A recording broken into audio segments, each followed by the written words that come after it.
4,500 लोगों की सांसें रुक गईं। पहले तो लोग चिल्लाए, लेकिन फिर वहां बिल्कुल सन्नाटा छा गया। फिर सबकी हैरान आंखों के सामने चिनमिंग सीधा स्टेज के बीच में रखे ब्लैक ग्रैंड पियानो की तरफ बढ़ा और वह बैठ गया। वह पियानो बजाने वाला है। दू जेतंग और वांग चे यह देखकर हैरान रह गए। उन्हें कभी नहीं पता था कि चिनमिंग के पास ऐसा कोई छुपा हुआ टैलेंट भी है। एक तरफ खड़ा लू जिंग गुस्से से पीला पड़ गया। उसने सपने में भी नहीं सोचा था कि चिनमिंग इतने आराम से पियानो के सामने बैठ जाएगा। ठीक तभी चिनमिंग की लंबी उंगलियों ने पियानो के कीज को धीरे से छुआ। उसने धीरे से अपनी आंखें बंद कर ली। वहां मौजूद 4,500 लोगों ने अपनी सांसें रोक लीं। 2 सेकंड बाद पहली आवाज ऐसी गूंजी जैसे अचानक बादल गरजा हो। पहली आवाज आते ही वहां मौजूद 4,500 लोग जैसे किसी खोई हुई दुनिया में चले गए। वह ला कैम्पनेला बजा रहा था, जो पियानो की दुनिया में सबसे मुश्किल धुन मानी जाती है। और सबसे बड़ी बात यह थी कि वह पूरे टाइम अपनी आंखें बंद करके इसे बजा रहा था। म्यूजिक धीरे से अचानक बहुत तेज हो गया। उसकी उंगलियां कीज पर तेजी से चलने लगीं। वह इतनी तेज चल रही थी कि साफ दिख भी नहीं रही थी। फिर भी हर एक आवाज बिल्कुल सही और साफ थी। एक भी सुर गलत नहीं था। ये सिर्फ एक दिखावे का परफॉर्मेंस नहीं था। इसमें उसके दिल के सच्चे जज्बात महसूस हो रहे थे। स्पॉटलाइट के नीचे बंद आंखें, व्हाइट शर्ट और कॉलर बोन, और उसकी वह लंबी उंगलियां। ये पूरा नजारा इतना सुंदर था कि यकीन करना मुश्किल था। स्टेज के नीचे उसका रूममेट डूजी टैंग बिल्कुल हैरान खड़ा था। फोन पकड़ा हुआ उसका हाथ कांप रहा था। वह जानता था कि चिनमिंग हैंडसम है और कोडिंग में जीनियस है, लेकिन उसने कभी नहीं सोचा था कि पियानो बजाते हुए वह ऐसा दिखेगा। यह सिर्फ एक परफॉर्मेंस नहीं था, यह उसके दिल की बात थी। वह उन सब बातों को बजा रहा था जो वह बोल नहीं सकता था। उस म्यूजिक में अकेलापन था, एक तड़प थी, एक जिद्द थी और एक हल्की सी नरमी थी। यहाँ तक कि डूशी टेंग, जो एक सख्त लड़का था और म्यूजिक के बारे में कुछ नहीं जानता था, उसकी आंखें भी तुरंत भर आईं। उसने रोने को रोकने की कोशिश की, लेकिन जब उसने अपना सिर घुमाया तो उसे पता चला कि सिर्फ वह अकेला नहीं था। उसके लेफ्ट साइड खड़ी लड़की रो रही थी। उसके राइट साइड वाले लड़के की आंखें लाल हो चुकी थीं। सबसे आगे की लाइन में बैठा स्पोर्ट्स डिपार्टमेंट का एक तगड़ा लड़का अपना सिर पीछे किए हुए था, ताकि उसके आंसू नीचे न गिरें। जिम्नेजियम में मौजूद सभी 4,500 लोग चुपचाप रो रहे थे। तभी वह धुन अपने सबसे तेज हिस्से में पहुंच गई। मुश्किल अब अपनी आखिरी हद पर थी। फिर भी चिनमिंग की आंखें बंद थीं और उसके चेहरे पर ऐसी शांति थी जैसे वह बस आराम से सांस ले रहा हो। लेकिन मेहमानों के बैठने की जगह पर एक अखबार के रिपोर्टर के चेहरे पर रोने के नहीं, बल्कि हैरानी के भाव थे, क्योंकि उसने कॉलेज में म्यूजिक की पढ़ाई की थी। वह सुन सकता था कि चिनमिंग सिर्फ लिस्ट की असली ला कैम्पनेला नहीं बजा रहा था, उसने असली धुन में कुछ बदलाव किए थे। रिपोर्टर पूरी तरह हैरान रह गया। चिनमिंग ने सिर्फ अपनी तरफ से बदलाव ही नहीं किए थे, बल्कि उसका तरीका असली से भी ज्यादा खूबसूरत था। आखिरी हिस्से की स्पीड असली से 15% ज्यादा तेज थी। इसका मतलब था कि यह 18 साल का नया स्टूडेंट लिस्ट की सबसे मुश्किल धुन को बजाने के साथ साथ उसमें अचानक बदलाव भी कर सकता था। ऐसा करना बड़े बड़े पियानो बजाने वालों के लिए भी बहुत मुश्किल होता है। उसे पता चल गया था कि उसे आज रात की सबसे बड़ी खबर मिल गई है। फिर आखिरी सुर बजा और आवाज धीरे धीरे बंद हो गई। चिनमिंग ने अपनी आंखें खोली और लोगों के सामने खड़ा हो गया, लेकिन वहां मौजूद सभी 4,500 लोग बिल्कुल शांत खड़े रहे। ऐसा लग रहा था जैसे सब पर कोई जादू चल गया हो। 2 सेकंड बाद एक ताली की आवाज आकर आई। सबने उस आवाज की तरफ देखा। वह स्कूल की सबसे सुंदर लड़की चुक शुए थी। उसकी आंखें लाल थीं और उसके गालों पर आंसू थे। फिर भी वह पूरी ताकत से ताली बजा रही थी। अगले ही पल तालियों की आवाज एक तूफान की तरह गूंज उठी। सभी 4,500 लोग खड़े हो गए। तालियों की वह गूंज पूरे 3 मिनट तक चलती रही। जिम्नेजियम की छत भी जैसे कांपने लगी थी। स्टेज पर चिनमिंग ने बस थोड़ा सा सिर झुकाया, लेकिन उस पल पूरी दुनिया उसे देख रही थी। जब चिनमिंग स्टेज के एक तरफ जाने लगा तो स्टूडेंट काउंसिल प्रेसिडेंट ल्यूजिंग का चेहरा कागज की तरह पीला पड़ चुका था।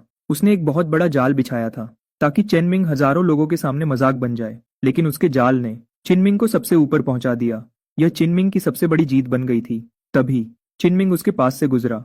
वह रुका, पर उसने कुछ नहीं कहा। उसने बस उसे एक शांत नजर से देखा, ऐसे जैसे वह कोई अनजान आदमी हो। लूजिंग का शरीर गुस्से से कांपने लगा। उसने फोन को इतनी जोर से पकड़ा कि उसकी उंगलियां सफेद पड़ गईं। चिनमिंग, यह अभी खत्म नहीं हुआ है। लेकिन चिनमिंग अभी कुछ ही कदम चला था कि उसके लाल आंखों वाले रूममेट दूसी तांग ने उसे रोक लिया। मिंग, तुमने पियानो बजाना कब सीखा? बचपन में। तो तुमने कभी बताया क्यों नहीं? चिनमिंग ने आराम से कहा। तुमने कभी पूछा ही नहीं। दू जितेंग वहां गुस्से से फटने वाला हो गया। मैंने और क्या नहीं पूछा? क्या तुम्हें वायलिन बजाना भी आता है? क्या तुम पेंटिंग कर सकते हो? क्या तुम 7 लैंग्वेजेस बोल सकते हो? क्या तुम प्लेन उड़ा सकते हो? चिनमिंग ने थोड़ा सोचा और बोला, मैं प्लेन नहीं उड़ा सकता। दूजितेंग का दिमाग खराब हो गया। इसका मतलब तुम बाकी सब कर सकते हो। चिनमिंग ने इस बात से इनकार नहीं किया। उसने बस अपने ईयरफोन्स निकाले, उन्हें कान में लगाया और बोला, डॉर्म में बहुत शोर है। यह कहकर वह फायर एग्जिट से बाहर निकल गया। लेकिन जैसे ही वह जिम्नेजियम से बाहर आया, एग्जिट पर कोई खड़ा था। वह जाओ यूएचिंग थी। उसके हाथ में गर्म कॉफी का एक कप था। वह मुस्कुराई और बोली, मुझे पता था तुम इसी रास्ते से बाहर आओगे। चेनमिंग अचानक चौंक गया। सीनियर, आप यहाँ क्यों हैं? तुम्हारे लिए कॉफी लाई हूँ। उसने पेपर कप उसकी तरफ बढ़ाया। इसमें चीनी नहीं है। मुझे लगा तुम्हें मीठा पसंद नहीं होगा। ये सुनकर चेनमिंग सच में हैरान हो गया। उसे कैसे पता चला कि उसे मीठा पसंद नहीं है? जाओ युएचिंग बस हंस पड़ी। मैंने कैफेटेरिया में खाना खाते वक्त तुम्हें ध्यान से देखा था। तुम कभी भी मीठा ऑर्डर नहीं करते। चेनमिंग एक सेकंड के लिए शांत हो गया। उसने कॉफी ले ली और बोला, शुक्रिया सीनियर। मुझे सीनियर कहना बंद करो। जाओ युएचिंग ने अपना सिर थोड़ा झुकाया और बोली, बस मुझे युएकिंग कहो। फिर उसने सीरियस होकर कहा, मैंने 2 साल तक पियानो सीखा है। तुम वहां सिर्फ परफॉर्म नहीं कर रहे थे, तुम दिल से बात कर रहे थे। पेपर कप पर पकड़ी हुई चेनमिंग की उंगलियां रुक गईं। तुम पहली इंसान हो जिसने ऐसा कहा है, क्योंकि बाकी सब लोग सिर्फ तुम्हारा चेहरा देख रहे थे। जाओ युएचिंग की आवाज थोड़ी धीमी हुई, लेकिन मैं तुम्हारी आत्मा की आवाज सुन रही थी। इस एक बात ने चेनमिंग को महसूस करवाया कि पियानो बजाना सफल हो गया। उसने उसे दिल से शुक्रिया कहा। जाओ युएचिंग की मुस्कुराहट और गहरी हो गई। चलो, मैं तुम्हें हॉस्टल तक छोड़ देती हूँ। अब तुम पूरे स्कूल की नजर में आ चुके हो। मेरा तुम्हारे साथ चलना ही सेफ रहेगा। इसी बीच जिम्नेजियम के अंदर प्रोग्राम का माहौल पूरी तरह बदल चुका था। हर एक देखने वाला बस चेनमिंग के बारे में ही बात कर रहा था। बहुत सारी अच्छी क्वालिटी की वीडियोस बड़ी वेबसाइट्स पर अपलोड हो रही थी। हर जगह बस एक ही टैग चल रहा था, जंक्शन यूनिवर्सिटी का पियानो गॉड। ये हैशटैग ट्रेंडिंग लिस्ट में 89 नंबर पर पहुंच गया। 1 घंटे बाद ये सीधा सबसे ऊपर पहुंच गया। इंटरनेट फोरम्स पर हंगामा मच गया था। एक पोस्ट तुरंत सबसे ऊपर आ गई। एक ऐसे इंसान के रूप में जिसने 15 साल तक पियानो सीखा है, मैं पूरी जिम्मेदारी के साथ कह सकता हूँ कि चेनमिंग का लेवल किसी बड़े प्रोफेशनल पियानो बजाने वाले जैसा है, और वह अभी सिर्फ 18 साल का है। वह लड़का सच में एक जीनियस है। लेकिन जब पूरा इंटरनेट खुशी मना रहा था, तभी एक और पोस्ट धीरे से टॉप 3 में पहुंच गई। इसका टाइटल था, पहला सवाल, आज रात के रैंडम ड्राइंग वाले हिस्से को लेकर कुछ सवाल। पोस्ट करने वाले ने एक के बाद एक 3 सवाल पूछे, और हर एक सवाल बिल्कुल निशाने पर लगा। पहला, क्या असली प्रोग्राम के स्केड्यूल में नए स्टूडेंट्स का कोई शो था? दूसरा, चेनमिंग को ही अचानक क्यों चुना गया? तीसरा, आखिरी वक्त पर नया हिस्सा जोड़ने का हक किसके पास है? कमेंट सेक्शन में तुरंत धमाका हो गया। बिल्कुल सही, वह हिस्सा तो शेड्यूल में था ही नहीं। मैंने प्लानिंग कमेटी के एक दोस्त से पूछा था। उन्होंने बताया कि इसे कल आखिरी वक्त पर जोड़ा गया था। शेड्यूल को बदलने का हक सिर्फ स्टूडेंट काउंसिल प्रेसिडेंट के पास ही है ना? ल्यूजिंग, उसने चेनमिंग को स्टेज पर क्यों भेजा? सोचो, अगर चेनमिंग को पियानो बजाना नहीं आता तो क्या होता? हजारों लोगों के सामने एक नया स्टूडेंट बिना किसी तैयारी के खड़ा होता। उसका सबके सामने मजाक बन जाता। अरे यार, सारी बातें अचानक समझ आने लगीं। ल्यूजिंग बाईचुक्शु को इम्प्रेस नहीं कर पाया, और चेनमिंग ने स्कूल के सबसे हैंडसम लड़के के रूप में उसकी जगह ले ली। मिलिट्री ट्रेनिंग के दौरान वह पत्थर, नकली नियम और डेस्क को हटाना, और अब यह अचानक से नाम निकलना। एक कमेंट को सबसे ज्यादा लाइक्स मिले। ल्यूजिंग चेनमिंग की बेइज्जती करना चाहता था, लेकिन चेनमिंग ने ला कैम्पानेला बजा दिया और पूरी भीड़ को रुला दिया। इसे कहते हैं अपने ही पैर पर कुल्हाड़ी मारना। 8,764 लाइक्स। इसी बीच जिम्नेजियम के ऑफिस में ल्यूजिंग अपने फोन को घूर रहा था। हर एक कमेंट उसके दिल में सुई की तरह चुभ रहा था। उससे बड़ी गलती हो गई थी। उसने खुद अपने हाथों से चेनमिंग को सबसे बड़ा हीरो बना दिया था। गुस्से में आकर उसने एक नंबर मिलाया। उसकी आवाज धीमी और खतरनाक थी। पता करो, क्या चेनमिंग की कोई गर्लफ्रेंड है, या फिर उसके और बाईचुक्शु के बीच चल क्या रहा है? उसने फोन काट दिया। वह अपनी कुर्सी पर पीछे की तरफ झुक गया। उसकी आंखें बर्फ की तरह ठंडी थीं। चेनमिंग, आज रात तुम जीत गए, लेकिन मैं तुम्हें दूसरी बार नहीं जीतने दूंगा। वह 4 मिनट की वीडियो, उस पर तुरंत 9,60,000 से ज्यादा कमेंट्स आ गए। मैंने इसे 17 बार देखा है। मैं हर बार रो पड़ता हूँ। आंखें बंद करके ला कैम्पानेला बजाना। क्या तुम इस पर यकीन कर सकते हो? ऐसा चेहरा और इतना बड़ा टैलेंट। इस लड़के को भगवान ने सब कुछ दे दिया है। उसका क्रेज बढ़ता ही गया। वह पूरे 4 घंटे तक ट्रेंडिंग लिस्ट में पहले नंबर पर रहा। उस टॉपिक पर व्यूज 500 मिलियन से भी ज्यादा हो गए। फिर एक सरकारी न्यूज अकाउंट ने इसे सिर्फ 4 शब्दों के साथ रिपोस्ट किया, एक चमकता हुआ नौजवान। इसे तुरंत 5 लाख से ज्यादा बार शेयर किया गया। यहाँ तक कि देश के एक मशहूर पियानिस्ट ने उसके सपोर्ट में एक बड़ा आर्टिकल लिखा। उसका पियानो बजाने का तरीका बिल्कुल बेहतरीन था। उसका बदलाव बहुत ही मैच्योर था। अगर वह इस रास्ते पर आगे बढ़ता है तो वह एक सुपरस्टार बनेगा। ये वीडियो 2 लाख से ज्यादा बार शेयर हुई। कमेंट्स का ढंग पूरी तरह बदल गया। रुको, क्या वह म्यूजिक का स्टूडेंट नहीं है? वह तो कंप्यूटर साइंस का स्टूडेंट है। एक कंप्यूटर साइंस का स्टूडेंट ऐसा पियानो बजा रहा है। भगवान ने इस लड़के पर सच में अपनी कृपा बरसाई है। एंटरटेनमेंट इंडस्ट्री भी अब चुप नहीं बैठ सकती थी। बड़ी टैलेंट एजेंसीज ने साथ काम करने के लिए मैसेजेस भेजे।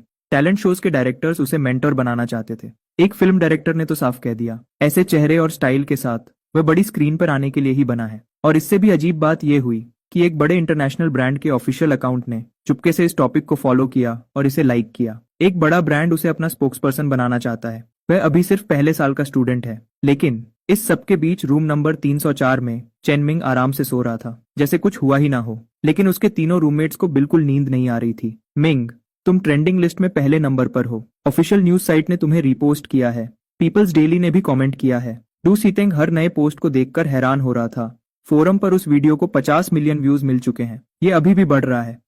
वांग शे ने ऊपर वाले बेड से अपना सिर बाहर निकाला और खुद से बोला, मेरा रूममेट एक सुपरस्टार है। इसी बीच रान फेंग एक दूसरे पोस्ट को घूर रहा था। उसके चेहरे पर एक हल्की सी मुस्कुराहट आई। ये वही बिना नाम वाला पोस्ट था जिसने ल्यूजिंग पर उंगली उठाई थी। वह धीरे से बोला, ये हमने पोस्ट नहीं किया है। डू सीतेंग हैरान हो गया। हमने नहीं किया? तो फिर किसने किया? पोस्ट करने वाला प्रोग्राम के स्केड्यूल को बहुत अच्छी तरह जानता है। उसके सवाल बिल्कुल सही जगह पर लगे हैं। रान फेंग ने ध्यान से सोचा, ऐसा करने के लिए या तो वह स्टूडेंट काउंसिल के अंदर का कोई बंदा है या फिर कोई ऐसा जो ल्यूजिंग को बहुत अच्छी तरह जानता है। डू सीतेंग को तुरंत समझ आ गया। लगता है कोई और हमारी मदद कर रहा है। जरूरी नहीं है। रानफेंग ने सोते हुए चेनमिंग की तरफ देखा। शायद कोई बहुत समय से ल्यूजिंग की गलती का इंतजार कर रहा था। डू सीतेंग को बात समझ आई। हर चीज पर काबू रखने वाले ल्यूजिंग के दुश्मन तो होने ही थे, चाहे जिसने भी पोस्ट किया हो। इसका असर उम्मीद से कहीं ज्यादा अच्छा हुआ है। ल्यूजिंग की इज्जत पूरी तरह मिट्टी में मिल गई है। रानफेंग ने अपना फोन बंद किया और बात बदलते हुए बोला, लेकिन ये काफी नहीं है। काफी नहीं है? वह तो ट्रेंडिंग में चल रहा है। फोरम पर चल रही बातें बस एक अंदाजा हैं। इसका कोई पक्का सबूत नहीं है। रानफेंग ने शांति से सोचते हुए कहा, अगर ल्यूजिंग खुद आकर सब साफ कर दे तो वह आराम से बच जाएगा। डू सिटेंग का चेहरा उतर गया। तो फिर हम क्या करें? रानफेंग ने करवट ली। चेनमिंग ने कहा था कि हमें उसकी किसी बड़ी गलती का इंतजार करना चाहिए। जो इंसान अपने गुस्से और इमोशंस के काबू में होता है वह जल्द ही कोई ना कोई ऐसी गलती करेगा जो उसे नहीं करनी चाहिए। तुम्हें इतना पक्का कैसे पता? क्योंकि आज रात सिर्फ उसकी बेइज्जती नहीं हुई है, उसने बाई चूचू को भी खो दिया है। डू सिटेंग हैरान दिखने लगा। बाई चूचू? रनफेंग ने बहुत धीमी आवाज में कहा, क्या तुमने नहीं देखा? बाई चूचू सबसे पहले खड़ी हुई थी और उसने चेनमिंग के लिए तालियां बजाई थीं। ल्यूजिंग ने 6 महीने से ज्यादा तक उसका पीछा किया पर उसने कभी उसे मुड़कर भी नहीं देखा। लेकिन आज रात वह चेनमिंग के लिए रो पड़ी। वह नजारा डू सिटेंग के दिमाग में घूमने लगा। लाल आंखों के साथ बाई चूचू, जिसके चेहरे पर सच्चा प्यार साफ दिख रहा था। अगर मैं ल्यूजिंग होता, रनफेंग ने धीरे से कहा, तो मैं पागल हो जाता। अगली सुबह 9 बजे चेनमिंग की आंख अपने आप खुल गई। उसने अंगड़ाई ली। धूप बहुत अच्छी निकल आई थी, लेकिन डू सिटेंग उसे एक अजीब ही तरीके से घूर रहा था। मिंग, क्या तुम्हें पता भी है कि तुमने कल रात क्या किया? मैंने पियानो बजाया था। डू सिटेंग बिल्कुल चुप हो गया। उसने बस अपना फोन आगे बढ़ा दिया। स्क्रीन पर एक हैरान करने वाला नंबर था। वीडियो पर 800 मिलियन व्यूज आ चुके थे। चेनमिंग ने बस एक नजर उस पर डाली और हल्का सा मुस्कुराया। डू सिटेंग ने एक गहरी सांस ली। उसने अगला पेज खोला। तुम्हारे फैन क्लब पर 1.7 मिलियन फॉलोअर्स हो गए हैं और तुम जांगचंग डेली के पहले पेज पर हो। डू सिटेंग ने वह फोटो दिखाई। वह चेनमिंग की पियानो बजाते हुए एक साइड फोटो थी। वह बिल्कुल परफेक्ट थी। और सुनो, 6 बड़ी कंपनीज तुम्हें साइन करना चाहती हैं। उनमें से 2 ने तो सीधा स्कूल से बात की है। एक बड़ी विदेशी कंपनी तुम्हें अपने ऐड में लेना चाहती है। चेनमिंग ने यह सारी बातें सुनी और 3 सेकंड के लिए चुप रहा। अगले ही पल उसने अपना कंबल हटाया और बिस्तर से उतर गया। नाश्ते में क्या है? डू सिटेंग बिल्कुल हैरान रह गया। उसने चेनमिंग को बाथरूम की तरफ जाते देखा और फिर वांग चाओ की तरफ घूमा। क्या उसे समझ नहीं आया जो मैंने अभी? इस पर वांग चाओ ने बिल्कुल सही बात कही। वह समझ गया, पर उसे कोई फर्क नहीं पड़ता। 800 मिलियन व्यूज? कोई फर्क नहीं पड़ता। बड़ी विदेशी कंपनीज? कोई फर्क नहीं पड़ता। कोई फर्क नहीं पड़ता। डू सिटेंग बिल्कुल परेशान हो गया। रनफेंग ने शांति से कहा, क्योंकि इन सब चीजों से उसे कोई मतलब नहीं है। तो फिर उसे किस चीज से मतलब है? रनफेंग ने थोड़ी देर सोचा। शायद बस शांति से नाश्ता करने से। लेकिन अब यह छोटी सी ख्वाहिश भी बहुत बड़ी बात बन गई थी। जैसे ही वे लोग हॉस्टल की बिल्डिंग से बाहर आए, उन्हें एक बहुत बड़ी भीड़ ने घेर लिया। कम से कम 200 या 300 लोग अपने फोन हाथ में लिए खड़े थे। कुछ के हाथ में बैनर्स थे और वहां एक लड़का तो ऐसा भी था जो हाथ में बोर्ड लिए खड़ा था जिस पर लिखा था, मुझसे शादी कर लो। चलो वापस चलते हैं। चेनमिंग के चेहरे पर कोई भाव नहीं था। वह घूमा और वहां से चला गया। वे चारों पीछे के रास्ते से चुपके से निकल गए। वे एक लंबा चक्कर काटकर कैंटीन पहुंचे। लेकिन जैसे ही उन्होंने अंदर कदम रखा, पूरी जगह बिल्कुल शांत हो गई और अगले ही पल वहां शोर मच गया। यह तो वही है। चेनमिंग। चेनमिंग वापस जाने के लिए घूमा, लेकिन डू सिटेंग ने उसे जोर से पकड़ लिया। तुम्हें कुछ तो खाना ही पड़ेगा। आखिर में उन्होंने किचन की खिड़की से खाना पैक करवाया और भागते हुए वापस हॉस्टल पहुंचे। चेनमिंग बिस्तर पर बैठकर बन खाने लगा और खिड़की से बाहर बढ़ती हुई भीड़ को देखने लगा। उसने बन नीचे रखा, अपना फोन उठाया और दादाजी को एक मैसेज भेजा। दादाजी, मैं आज एक दिन की छुट्टी लेना चाहता हूँ। जवाब तुरंत आया। क्या हुआ? मुझे थोड़ी शांति चाहिए। कुछ सेकंड्स की खामोशी के बाद जवाब आया। स्कूल के नॉर्थ गेट से 3 किलोमीटर दूर टिंगफेंग रेजिडेंस नाम का एक टी हाउस है। वहां के ओनर का नाम लू है। वह मेरा ही आदमी है। वहां तुम्हें कोई परेशान नहीं करेगा। चेनमिंग के चेहरे पर एक हल्की सी मुस्कान आ गई। वह बूढ़े दादाजी भी ना। उन्होंने कहा था कि वह उसे एक आम इंसान की जिंदगी जीने देंगे, लेकिन उन्होंने उसे कभी सच में आम रहने नहीं दिया। उसने एक कैप पहनी, चश्मा लगाया और मास्क पहन लिया। पूरी तरह से खुद को छुपाकर वह पीछे के रास्ते से निकल गया। पूरे कैंपस में बस उसी की बातें हो रही थीं, लेकिन अपना सिर झुकाए चलने की वजह से कोई उसे पहचान नहीं पाया। जब वह नॉर्थ गेट पर पहुंचा तो उसने मुड़कर कैंपस की तरफ देखा। 1 महीने पहले वह एक पुराना सूटकेस लेकर यहाँ आया था और बस एक आम स्टूडेंट बनना चाहता था, और 1 महीने बाद वह इंटरनेट पर सबसे बड़ा स्टार बन चुका था। चेनमिंग ने एक ठंडी सांस ली। वह घूमा और नॉर्थ गेट से बाहर चला गया। टिंगफेंग रेजिडेंस एक पुरानी गली के अंदर छुपा हुआ था। बाहर से देखने पर यह बिल्कुल आम लगता था, लेकिन अंदर कदम रखते ही एक अलग ही दुनिया दिखी, जहां पुराने स्टाइल का चाइनीज डिकॉर था। लकड़ी की बनी हुई टेबल्स और चेयर्स थीं, और हवा में चाय की प्यारी खुशबू थी। वहां इतनी शांति थी कि सिर्फ चिड़ियों की चहचहाहट और पानी के बहने की आवाज सुनाई दे रही थी। एक 50 साल के आदमी ने मिट्टी का टीपॉट नीचे रखा और मुस्कुराते हुए आगे आया। यंग मास्टर, आप आ गए। चेनमिंग ने अपना चश्मा और मास्क उतारा। दादाजी ने मुझे यहाँ भेजा है। मुझे पता है, उन्होंने मुझे पहले ही बता दिया था। मैंने आपकी बचपन की पसंदीदा चाय तैयार की है, लैपसांग शाओचोंग। अंकल लू उसे खिड़की के पास एक सीट पर ले गए। चेनमिंग बाहर बैम्बू के जंगल को देखने लगा। उसने थोड़ा हैरान होकर पूछा, अंकल लू, क्या मैं बचपन में यहाँ आया था? अंकल लू थोड़ी देर के लिए रुके और फिर मुस्कुराए। आपके पापा आपको यहाँ तब लाए थे जब आप 2 साल के थे। उन्होंने कहा था, लू, ये मेरी एक खुफिया जगह होगी। उनकी मुस्कान में पुरानी यादें साफ दिख रही थीं। आपके पापा एक बहुत अच्छे इंसान थे। चेनमिंग ने चाय का कप उठाया। चाय का रंग उसकी आंखों में चमक रहा था। उसने एक घूंट लिया। उसका स्वाद थोड़ा मीठा और थोड़ा कड़वा था। अंकल लू, मेरे पापा कैसे इंसान थे? चेनमिंग ने अचानक पूछा। अंकल लू ने उसे देखा। उनकी आंखों में एक ऐसी बात थी जो चेनमिंग समझ नहीं पाया। बिल्कुल आपके जैसे, उन्होंने धीरे से कहा। बिल्कुल आपके जैसे हैंडसम, आपके जैसे ही दिमाग वाले, और आपके जैसे ही अकेले रहने वाले। लेकिन एक बात थी जो उन्हें आपसे अलग बनाती थी। क्या? वह आपसे भी ज्यादा जिद्दी थे। वह कभी भागते नहीं थे। अंकल लू ने मुस्कुराते हुए कहा। अगर लोग उसे घूरते तो वह भी उन्हें वापस घूरता, और अगर वे उसकी बुराई करते तो वह सीधा उनके पास जाकर कहता, एक और बार बोलना। अंकल लू ने चाय की एक चुस्की ली। तुम्हारे दादाजी कहते हैं कि तुम बिल्कुल अपने पापा जैसे हो, लेकिन मुझे लगता है कि तुम्हारे पास कुछ ऐसा है जो उनके पास नहीं था। वह क्या है? सब्र। अंकल लू का हाथ रुक गया। चाय की दुकान पर अचानक खामोशी छा गई। तुम्हारे पापा में बिल्कुल सब्र नहीं था। वह चाहते थे कि सब कुछ एक ही बार में हो जाए, लेकिन तुम्हें इंतजार करना आता है। चिनमिंग ने कप में अपनी धुंधली परछाई को देखा। उसने फिर से पूछा, मेरे पापा की मौत कैसे हुई? अंकल लू का हाथ कांप गया। उनकी आवाज धीमी हो गई। इस सवाल के लिए अपने घर जाने तक का इंतजार करो। बूढ़े को खुद तुम्हें बताने दो। चिनमिंग ने आगे और कुछ नहीं पूछा। वह कुर्सी पर पीछे होकर बैठ गया और अपनी आंखें बंद कर लीं। लेकिन जब वह 7 साल का था, तब की एक याद उसके दिमाग में आई। एक आदमी का बड़ा हाथ उसके छोटे हाथ को पकड़े हुए था। वह उसे पियानो पर पहला सुर बजाना सिखा रहा था। चाओमिंग, तुम पियानो सिर्फ अपने हाथों से नहीं बजाते, तुम इसे अपने दिल से बजाते हो। पापा, इसका क्या मतलब है? इसका मतलब है जो कुछ भी तुम कहना चाहते हो उसे सुरों में डाल दो। खिड़की से ठंडी हवा अंदर आई, अपने साथ बांस के ताजा पत्ते लेकर। यह एक अधूरी कहानी जैसा लग रहा था। अफसोस, सुकून भरा वीकेंड सिर्फ एक दिन ही चला। मंडे को जब चिनमिंग कैंपस वापस आया तो वहां का माहौल बिल्कुल बदल चुका था।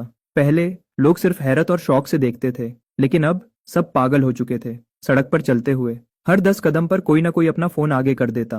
कैफेटेरिया में उसके आसपास 5 मीटर की जगह अपने आप खाली हो जाती। क्लासरूम्स पूरी तरह से भरी हुई थीं। डू जेटांग को मजबूरन बॉडीगार्ड से मैनेजर बनना पड़ा। उसने हॉस्टल के दरवाजे पर एक नोटिस लगा दिया, स्टूडेंट चिनमिंग अभी कोई इनविटेशन एक्सेप्ट नहीं कर रहे हैं। कोई कन्फेशन, प्रपोजल या कॉन्टैक्ट नंबर नहीं दिया जाएगा। इस नोटिस की एक फोटो इंटरनेट फोरम पर डाल दी गई। उस पर तुरंत 8,000 लाइक्स आ गए, लेकिन चिनमिंग के चेहरे पर कोई असर नहीं हुआ। ऐसा नहीं था कि वह घमंडी था, बस उसे इसकी आदत हो चुकी थी। गांव में बड़े होते हुए उसे दर्जनों लोग देखते थे, और अब हजारों लोग देख रहे थे। सच कहें तो दोनों में कोई फर्क नहीं था। मंडे दोपहर, कैफेटेरिया नंबर 2। इस बार चिनमिंग ने कोई टोपी या मास्क नहीं पहना था, क्योंकि डू जेटांग ने कहा था, तुम पहले ही नंबर 1 पर ट्रेंड कर रहे हो, अब छुपने का क्या फायदा। उसे यह बात सही लगी। इस वजह से दरवाजे से खाने के काउंटर तक की 30 मीटर की दूरी तय करने में उसे पूरे 7 मिनट लग गए। चिनमिंग, क्या हम साथ में एक फोटो ले सकते हैं? जूनियर चिनमिंग, क्या आप मुझे पियानो बजाना सिखा सकते हैं? चिनमिंग, यह मेरा 37 पेजेस का लव लेटर है। उसने प्यार से एक एक करके सबको मना कर दिया, लेकिन उसने एक रोती हुई लड़की का लव लेटर ले लिया। जब तक वह आखिरकार बैठा तब तक उसके बंस बिल्कुल ठंडे हो चुके थे। डू जेटांग उसके सामने बैठा था। उसका चेहरा अजीब सा हो रहा था। मिंगे, क्या तुम्हें नहीं लगता तुम्हें एक असली मैनेजर की जरूरत है? मुझे नहीं चाहिए। चिनमिंग ने ऊपर नहीं देखा, वह बस खाता रहा। तुम्हें जरूरत है। तभी वांग नाम का कोई, लेकिन तभी कैफेटेरिया के दरवाजे पर शोर मच गया। वहां ल्यूजिंग आया था। उसने एक ब्लैक कैजुअल सूट पहना था। उसके बाल अच्छे से बने हुए थे। हमेशा की तरह उसके पीछे स्टूडेंट काउंसिल के 3 मेंबर्स चल रहे थे, लेकिन उसका अंदाज बिल्कुल बदल चुका था। गाला इवेंट के बाद यह अफवाह फैल गई थी कि इस सब के पीछे वही था। ये बात आग की तरह फैल रही थी। अब लोग उसे तारीफ की नजर से नहीं देख रहे थे, बल्कि शक की नजर से देख रहे थे। लेकिन ल्यूजिंग ने सबके सामने अपना चेहरा खराब नहीं होने दिया। वह मुस्कुराते हुए कैफेटेरिया के अंदर आया। उसने पूरे कमरे पर नजर डाली। उसने जल्दी से कोने में बैठे चिनमिंग को देखा, फिर उसकी नजर घूमी और उसने बाई क्यूशू को देखा। इस वक्त बाई क्यूशू और लू रोयन 10 मीटर दूर खिड़की के पास बैठे थे। ल्यूजिंग धीरे से मुस्कुराया। अपनी प्लेट लेकर वह सीधा बाई क्यूशू की तरफ चल दिया। बाई क्यूशू ने ऊपर देखा। उसका चेहरा सख्त हो गया। सीनियर ल्यू, तुम्हें फ्राइडे का गाला इवेंट कैसा लगा? ल्यूजिंग आराम से बैठ गया, लेकिन उसकी नजर बाई क्यूशू के चेहरे के बदलाव पर थी। ऐसा लगता है कि तुम्हें वह पियानो परफॉर्मेंस बहुत पसंद आई। बाई क्यूशू का चम्मच एक सेकंड के लिए रुक गया। यह बहुत छोटा सा बदलाव था, लेकिन ल्यूजिंग ने इसे देख लिया और उसकी मुस्कुराहट और गहरी हो गई। वह चिनमिंग ठीक ठाक बजाता है, मैं ये मान सकता हूँ, लेकिन मैंने सुना है कि उसने खुद से ही सीखा है। उसकी टेक्निक अच्छी है, लेकिन बिना किसी सही ट्रेनिंग के उसकी कमियां तो सामने आएंगी ही। यह बिल्कुल बकवास बात थी। मशहूर पियानिस्ट ने इंटरनेट पर उसकी बहुत तारीफ की थी, लेकिन ल्यूजिंग ने बाई क्यूशू के सामने एक अलग ही झूठी कहानी बनाई। बाई क्यूशू ने थोड़ा गुस्से से देखा। आप क्या कहना चाहते हैं सीनियर ल्यू? कुछ नहीं, ल्यूजिंग मुस्कुराया। मुझे बस लगता है कि जब किसी को बहुत ऊपर चढ़ाया जाता है तो वह उतनी ही तेजी से नीचे गिरता है। एक बार जब यह शोर खत्म हो जाएगा तो वह बस एक आम नया स्टूडेंट बनकर रह जाएगा। लेकिन तुम, उसकी नजर गंभीर हो गई, तुम इससे बेहतर डिजर्व करती हो। बाई क्यूशू ने अपना चम्मच रख दिया। वह 3 सेकंड तक खामोश रही। फिर उसने साफ साफ शब्दों में कहा, सीनियर ल्यू, मेरे लिए क्या बेहतर है यह मैं खुद तय कर सकती हूँ। मुझे इसके लिए आपकी जरूरत नहीं है। ल्यूजिंग की मुस्कुराहट तुरंत गायब हो गई। वहां का माहौल बिल्कुल ठंडा हो गया। लेकिन तभी कुछ ऐसा हुआ जिसकी किसी ने उम्मीद नहीं की थी। कैफेटेरिया के किचन से एक जोर की आवाज आई और फिर एक चीख सुनाई दी, गरम तेल से बचो। कैफेटेरिया की एक वर्कर गरम सूप से भरा हुआ बर्तन लेकर घबराहट में बाहर भागी। गरम सूप तेजी से बाहर गिर रहा था और वह सीधा बाई क्यूशू की तरफ भाग रही थी। यह सब कुछ 2 सेकंड के अंदर हो गया। पहले सेकंड में उस वर्कर का बैलेंस बिगड़ गया और उबलते हुए गरम सूप से भरा पूरा बर्तन सीधा बाई क्यूशू की तरफ गिरने लगा। लू रोयन जोर से चीखी, क्यूशू। बाई क्यूशू ने घूमकर उस सूप को देखा। उसका दिमाग बिल्कुल सुन्न हो गया। ल्यूजिंग ने भी इसे देखा। उसका शरीर थोड़ा हिला, लेकिन सिर्फ एक पल के लिए। उस आखिरी पल में उसने आगे बढ़ने की कोशिश नहीं की, बल्कि वह पीछे हट गया। उसने आधा कदम पीछे लिया और जब तक वह आधा कदम पीछे लेता तभी एक साया तेजी से आगे बढ़ा। वह इतना तेज था कि कोई उसे साफ देख भी नहीं पाया। 10 मीटर की दूरी 1 सेकंड से भी कम वक्त में। चिनमिंग अचानक बाई क्यूशू के सामने आ गया। उसने अपना बायां हाथ उसकी कमर पर लपेटा और अगले ही सेकंड चिनमिंग ने बाई क्यूशू को अपने गले से लगा लिया। उसी वक्त उसने अपने दाएं हाथ से टेबल से एक स्टील की ट्रे उठाई। उसने उस ट्रे को दोनों के बीच एक ढाल की तरह आगे कर दिया। उबलता हुआ सूप उस ट्रे पर गिरा और छन छन की तेज आवाज आई। सूप की कुछ बूंदें चिनमिंग के दाएं हाथ के पीछे गिर गईं। दर्द के मारे उसकी आईब्राउज थोड़ी सिकुड़ गईं, लेकिन उसने ट्रे को नहीं छोड़ा। उसने ट्रे को मजबूती से पकड़े रखा। पूरी कैफेटेरिया में बिल्कुल सन्नाटा छा गया। बाई क्यूचू चिनमिंग की बाहों में थी। उसका चेहरा चिनमिंग की छाती से लगा हुआ था। वह उसके दिल की धड़कन को साफ सुन सकती थी। धक धक धक। धड़कन तेज थी, लेकिन बिल्कुल नॉर्मल थी। उसका दिमाग बिल्कुल सुन्न हो गया था। उसके शरीर ने महसूस किया एक जानी पहचानी और सुरक्षित गर्मी। यह वही खुशबू थी जो उस रात मैदान में आई थी। क्या तुम ठीक हो? चिनमिंग की गहरी और थोड़ी घबराई हुई आवाज ऊपर से आई। बाई क्यूक्ष्यू ने धीरे से ऊपर देखा और उसकी आंखें चिनमिंग की आंखों से मिलीं। दोनों के चेहरे 10 सेंटीमीटर से भी कम दूरी पर थे और चिनमिंग की आंखों में सच्ची चिंता दिख रही थी। उसके दिल को जैसे एक झटका लगा। मैं ठीक हूं। चिनमिंग ने चैन की सांस ली। उसने अपने दाएं हाथ की तरफ देखा। उसके हाथ के पीछे 3 लाल निशान बन गए थे और वहां छाले पड़ने शुरू हो गए थे। बाई क्यूक्ष्यू की आंखों में तुरंत आंसू आ गए। तुम्हारा हाथ, क्या तुम ठीक हो? ये तो बस थोड़ी सी खरोंच है। चिनमिंग ने अपना हाथ पीछे छुपा लिया। क्या सच में तुम्हारा हाथ नहीं जला? नहीं, तुमने मेरे लिए उसे रोक लिया। उसकी आवाज और धीमी होती गई, क्योंकि उसे अचानक एहसास हुआ कि वह अभी भी उसकी बाहों में थी। चिनमिंग का हाथ अभी भी उसकी कमर पर था। वो दोनों एक दूसरे के इतने करीब थे। कि एक दूसरे की सांसें महसूस कर सकते थे। कैफेटेरिया में सैकड़ों लोग उन्हें बिल्कुल चुपचाप देख रहे थे। एक लड़का जो लड़की को पकड़े हुए था और उसके हाथ में गर्म सूप से भरी ट्रे थी और उसके हाथ पर जलने के निशान थे। यह सिर्फ एक फोटो खींचने जैसा सीन नहीं था, बल्कि यह ऐसा सीन था जो हमेशा के लिए दिमाग में छप जाए। दू सिएतेंग खाने की जगह से बाहर खड़ा था। उसके हाथ से बंद जमीन पर गिर गया और उसकी आंखें भी लाल हो गईं। बाई क्यूक्शियू अचानक चिनमिंग की बाहों से पीछे हट गई। उसका चेहरा इतना लाल हो गया था जैसे खून निकल आएगा, लेकिन उसकी आंखें चिनमिंग के दाएं हाथ पर ही टिकी थीं। हमें इसका इलाज कराना होगा, डॉक्टर के पास चलो। मुझे पता है वह कहाँ है, मैं तुम्हारे साथ चलूंगी। उसके बोलने के तरीके से लग रहा था कि वह कोई बहस नहीं चाहती। वह बिल्कुल बदली हुई लग रही थी। मैं तुम्हारे साथ चलूंगा। चिनमिंग ने उसकी तरफ देखा। उसकी आंखें लाल थीं और उसकी यह हालत देखकर दिल दुख रहा था। ठीक है, बस यह कहकर बाई क्यूक्सियू मुड़ी और चल दी। चिनमिंग भी तुरंत उसके पीछे चल दिया। दोनों एक के पीछे एक कैफेटेरिया से बाहर निकल गए। कैफेटेरिया में 3 सेकंड तक बिल्कुल सन्नाटा रहा और फिर वहां अचानक शोर मच गया। बाप रे बाप, ये क्या था? वह 10 मीटर दूर से भागता हुआ आया और ट्रे से गर्म सूप को रोक लिया। क्या किसी इंसान की स्पीड इतनी तेज हो सकती है? सबसे बड़ी बात तो यह है कि वह खुद जल गया, सिर्फ बाई क्यूक्सियू को बचाने के लिए। दू जितेंग की आवाज थोड़ी भारी हो गई थी। मैंने देखा। उसने बन उठाया और दरवाजे की तरफ देखने लगा। दोनों धूप में आगे निकल गए और दिखना बंद हो गए। वो दोनों तेज चल रहे थे, लेकिन उनकी परछाइयां एक साथ थीं। उसने एक गहरी सांस ली और अचानक उसकी नजर दूसरी तरफ गई।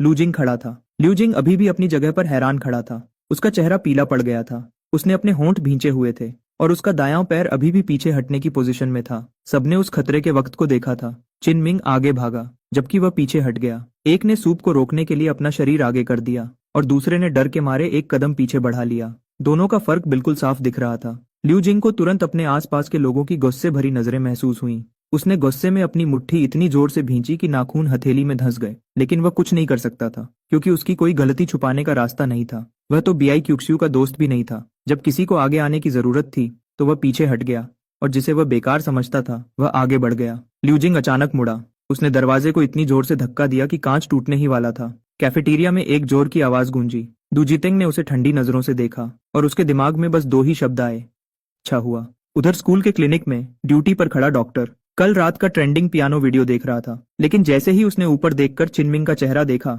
उसका फोन सीधा टेबल पर गिर गया। तुम तुम तुम डॉक्टर ने कहा, हाथ जल गया है। चिनमिंग ने अपना दायां हाथ आगे किया। डॉक्टर को होश में आने में 10 सेकंड लग गए। फिर उसने हाथ के पीछे 3 छाले देखे। वह तुरंत सीरियस हो गया और बोला, यह 2nd डिग्री बर्न है, बैठो। चिनमिंग बैठ गया। बाई क्यूक्सियू बिल्कुल उसके पास खड़ी थी। कैफेटेरिया से लेकर क्लिनिक तक उसने एक शब्द भी नहीं बोला था, लेकिन उसकी नजरें चिनमिंग के हाथ के 3 छालों पर टिकी थीं। डॉक्टर शाओ चिनमिंग के हाथ के 3 छालों को ध्यान से देखने लगी और उसने दवा लगाना शुरू किया। जैसे ही कॉटन वूंड पर लगा, चिनमिंग की उंगली थोड़ी सी हिली, लेकिन उसके चेहरे के भाव नहीं बदले। पर बाई क्यूशियू ने महसूस किया कि एक पल के लिए उसकी सांस रुक गई थी। उसने धीरे से पूछा, क्या दर्द हो रहा है? नहीं। तुम झूठ बोल रहे हो, थोड़ा सा। बाई क्यूशियू ने अपना होंठ चबाया। अगले ही पल उसने अचानक आगे बढ़कर चिनमिंग का बायां हाथ मजबूती से पकड़ लिया। चिनमिंग ने दवा लगवाना रोका और उसकी तरफ देखा। उसने चिनमिंग से आंखें नहीं मिलाई। वह बस उसके जख्म को देखती रही और धीरे से बोली, क्या इससे थोड़ा आराम मिल रहा है? जब मैं छोटी थी और मुझे इंजेक्शन लगता था तो मेरी माँ हमेशा मेरा हाथ पकड़ती थी। वह कहती थी कि ध्यान भटकने से दर्द कम होता है। चिनमिंग ने उसकी तरफ देखा। 3 सेकंड बाद उसने भी धीरे से उसका हाथ दबा दिया। इससे बहुत आराम मिल रहा है। पास खड़ी शाओयी यह देखकर हैरान रह गई, यहाँ तक कि उसके हाथ भी धीरे चलने लगे। उसे लगा जैसे उसे यहाँ नहीं होना चाहिए था। जब पट्टी बंद गई तो बाई क्यूक्शियू को एहसास हुआ कि उसने अभी भी उसका हाथ पकड़ा हुआ है। उसका चेहरा और गर्दन शर्म से लाल हो गए और उसने हाथ छोड़ दिया। मैं तो बस, शुक्रिया, तुम्हारा हाथ बहुत ठंडा है। इसने सच में मेरा ध्यान भटका दिया। बाई क्यूशियू सुन्न रह गई। उसने अपना सिर झुका लिया ताकि उसके बाल उसके चेहरे को छुपा सकें। कोई बात नहीं। दोनों क्लिनिक से बाहर कॉरिडोर में आ गए। अब दोनों के बीच की दूरी पहले से काफी कम लग रही थी। चिनमिंग ने पूछा, तुम उस वक्त वहां क्यों भागकर आई? मुझे सोचने का वक्त नहीं मिला। मेरा शरीर अपने आप आगे बढ़ गया। अगर मेरी जगह कोई और होता तो क्या तुम तब भी ऐसे ही आगे आते? अगर मैं न होती तो? चिनमिंग एक पल के लिए चुप रहा। हाँ, मैं तब भी आता। बाई क्यूशियू के कदम एक पल के लिए रुक गए और उसकी आवाज भी थोड़ी धीमी हो गई। चिनमिंग ने यह महसूस किया, हालांकि उसे समझ नहीं आया कि ऐसा क्यों हुआ। उसे लगा कि उसे कुछ और कहना चाहिए, लेकिन क्या? चिनमिंग ने अपना पट्टी बंधा हुआ दायां हाथ पॉकेट में डाल लिया उसने कॉरिडोर के दूसरे कोने की तरफ देखा। धूप की रोशनी उसकी पलकों पर पड़ रही थी। लेकिन अगर तुम होती तो मैं उस पल और भी तेज भागता। बाई क्यूशियू वहीं की वहीं रुक गई। चिनमिंग कुछ कदम आगे बढ़ गया था, तभी उसे एहसास हुआ। उसने पीछे मुड़कर देखा। वह कॉरिडोर के बिल्कुल बीच में खड़ी थी और धूप की रोशनी उस पर पड़ रही थी कि आंखें बहुत चमक रही थीं। फिर उसके होठों पर धीरे से एक मुस्कान आई। ये पहली बार था जब चिनमिंग ने देखा था उसकी दिल से निकली हुई मुस्कान को। ये न तो बस दिखाने के लिए थी और न ही इसमें कोई बेरुखी थी, और इसमें बिल्कुल भी घमंड नहीं था। यह सच में एक खुशी से भरी मुस्कान थी। उस मुस्कान ने हॉलवे में आ रही धूप को भी फीका कर दिया था। चलो चलें। उसकी आवाज में एक ऐसी नरमी थी जो पहले कभी नहीं सुनी गई थी। आज दोपहर को हमारी क्लास भी है। वह चलकर उसके पास आई। उसके कदम बिल्कुल हल्के थे और उसकी पोनीटेल पीछे हिल रही थी। चिनमिंग उसके पीछे पीछे चलने लगा। दोनों धूप में एक साथ चल रहे थे और उनकी परछाइयां आखिरकार एक दूसरे से मिल गई थीं। लेकिन उन्हें यह नहीं पता था कि हॉलवे के दूसरे कोने पर कोई कोने में खड़ा था। वह चेंचू थी। उसके हाथ में कुछ डॉक्यूमेंट्स थे। उसने उन्हें मेडिकल रूम से बाहर आते हुए देखा। उसने बाई क्यूशियू के चेहरे पर वह प्यारी सी मुस्कान देखी। उसने उन दोनों के बीच का अपनापन देखा। चेंचू ने अपने हाथ की पकड़ मजबूत की और हाथ में पकड़े डॉक्यूमेंट्स को मरोड़ दिया, लेकिन उसके चेहरे के भाव अभी भी एक घमंडी और ठंडी आइस क्वीन जैसे थे। लेकिन गुस्से से उसकी उंगलियां सफेद पड़ गई थीं। उसने 3 सेकंड तक उन्हें देखा और फिर अचानक पीछे घूम गई। उसके हाई हील्स से तेज और जल्दी जल्दी चलने की आवाज आई। Click click click click. अपने ऑफिस में वापस आकर उसने दरवाजा बंद किया और उससे टेक लगाकर अपनी आंखें बंद कर ली। उसने खुद से कहा, वह तुम्हारा स्टूडेंट है। वह 18 साल का है और तुम 24 साल की हो। तुम्हें उदास नहीं होना चाहिए। लेकिन जब उसने अपनी आंखें खोली और खिड़की में अपनी परछाई देखी तो वह अभी भी उदास थी। इसी बीच कैफेटेरिया का मामला स्कूल के ऑनलाइन फोरम पर पूरी तरह फैल गया था। चिनमिंग का बचाने के लिए 10 मीटर तक तेज दौड़ना, ट्रे से गर्म सूप को रोकना और अपना हाथ जला लेना। इस पोस्ट पर 5,000 से ज्यादा लाइक्स आ चुके थे। एक और पोस्ट तो इससे भी ज्यादा चुभने वाली थी। उस खतरे के वक्त कौन आगे बढ़ा और कौन पीछे हट गया, सबको पता चल चुका था कि पीछे हटने वाला इंसान आखिरकार कौन था। कमेंट सेक्शन में पूरी तरह हंगामा मचा हुआ था। एक ने अपने शरीर को ढाल बना लिया और दूसरा डरकर पीछे हट गया। दोनों में जमीन आसमान का फर्क है। लूजिंग की अच्छे सीनियर वाली इमेज पूरी तरह खराब हो चुकी थी।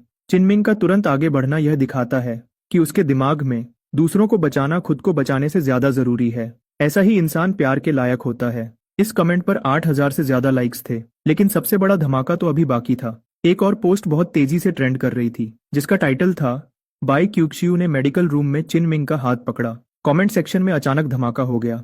क्या ये दोनों एक साथ हैं? दोनों की जोड़ी बहुत प्यारी है। मैं इनके साथ होने से खुश हूँ। स्कूल की सबसे सुंदर लड़की ने खुद पहला कदम बढ़ाया। इससे साफ पता चलता है कि वह सच में उससे प्यार करने लगी है। और यह सब लूजिंग ने भी देख लिया था। वह से अपने अंधेरे हॉस्टल के कमरे में अकेला बैठा था और उसके फोन की रोशनी उसके पीले पड़े चेहरे पर पड़ रही थी। जमीन आसमान का फर्क है। पीछे हट गया, प्यार के लायक है। बाई क्यूशियू ने उसका हाथ पकड़ा। एक एक शब्द किसी चाकू की तरह उसके घमंड को छेद रहा था। वह 20 साल तक जिया और वह हमेशा सबसे आगे रहा था। सबसे अच्छा परिवार, सबसे अच्छे ग्रेड्स और सबसे ज्यादा मशहूर। उसे दूसरों को नीचा दिखाने और खुद की तारीफ सुनने की आदत थी, और सबसे बढ़कर उसे हमेशा जीतने की आदत थी। लेकिन जब से चिनमिंग आया था उसका सब कुछ बर्बाद हो रहा था। स्कूल का नया हीरो चिनमिंग उससे 100 गुना ज्यादा हैंडसम था। चिनमिंग के पास टैलेंट था। वह लड़ सकता था, पियानो बजा सकता था और कोडिंग का जीनियस था। यहाँ तक कि बाई क्यूशियू, जिसके पीछे वह पागल की तरह पड़ा था, वह उसकी तरफ देखती तक नहीं थी। लेकिन वह चिनमिंग के लिए रोई, उसका हाथ पकड़ा और उसे ऐसी मुस्कान दी जो उसने पहले कभी नहीं देखी थी। और अब वह हिम्मत के मामले में भी हार गया था। जब वह गर्म सूप का बर्तन उड़ता हुआ आया तो चिनमिंग आगे बढ़ा, लेकिन वह पीछे हट गया था। उसने सबके सामने वह आधा कदम पीछे लिया था। वह आधा कदम एक कील की तरह था जो उसकी शर्मिंदगी की वजह बन गया था। लूजिंग ने गुस्से में अपनी मुट्ठी इतनी जोर से भींची कि उसकी उंगलियां सफेद पड़ गईं और उसके फोन की स्क्रीन पर एक हल्की सी दरार आ गई। चिनमिंग, उसने गुस्से में दांत पीसते हुए यह नाम लिया। उसकी आवाज ठंडी हवा की तरह बिल्कुल ठंडी थी। फिर उसने अपना फोन उठाया और एक नंबर मिलाया। मुझे तुमसे एक काम है। दूसरी तरफ एक सेकंड के लिए खामोशी रही। क्या काम है? मुझे लाकर दो। चिनमिंग के खिलाफ कुछ सबूत, जैसे पढ़ाई में धोखाधड़ी या एग्जाम्स में चीटिंग या उसकी पर्सनल लाइफ का कोई गंदा सच। कुछ भी ढूंढो लूजिंग। तुम्हें शांत होना पड़ेगा। मैं शांत ही हूँ। उसकी आवाज बिल्कुल ठंडी और साफ थी। क्या वह खुद को बहुत परफेक्ट समझता है? तो चलो उसे बदनाम करते हैं। तुम्हें सच में कुछ ढूंढने की जरूरत नहीं है। तुम्हें बस झूठे सबूत बनाने हैं। इसके बाद थोड़ी देर और खामोशी रही। इसमें बहुत बड़ा खतरा है। अगर हम पकड़े गए तो हम नहीं पकड़े जाएंगे। लूजिंग ने अचानक फोन काट दिया। वह अपनी कुर्सी पर पीछे टेका और छत की तरफ देखने लगा। उस अंधेरे में उसके चेहरे पर एक अजीब और गंदी मुस्कान आई। चिनमिंग, तुमने मुझे ऐसा करने पर मजबूर किया है। इसी बीच हॉस्टल के कमरे 304 में चिनमिंग बैठा था और उसका पट्टी बंधा हुआ सीधा हाथ उसके घुटने पर था। वह अपने उल्टे हाथ से बहुत तेजी से कोड टाइप कर रहा था। डुजिटिंग उसे हैरानी से देख रहा था। क्या तुम एक दिन का भी आराम नहीं कर सकते? तुम्हारा हाथ इतना बुरा जला है। मुझे इस काम के लिए अपने सीधे हाथ की जरूरत नहीं है। वांग चाय ऊपर वाले बेड से नीचे झुका।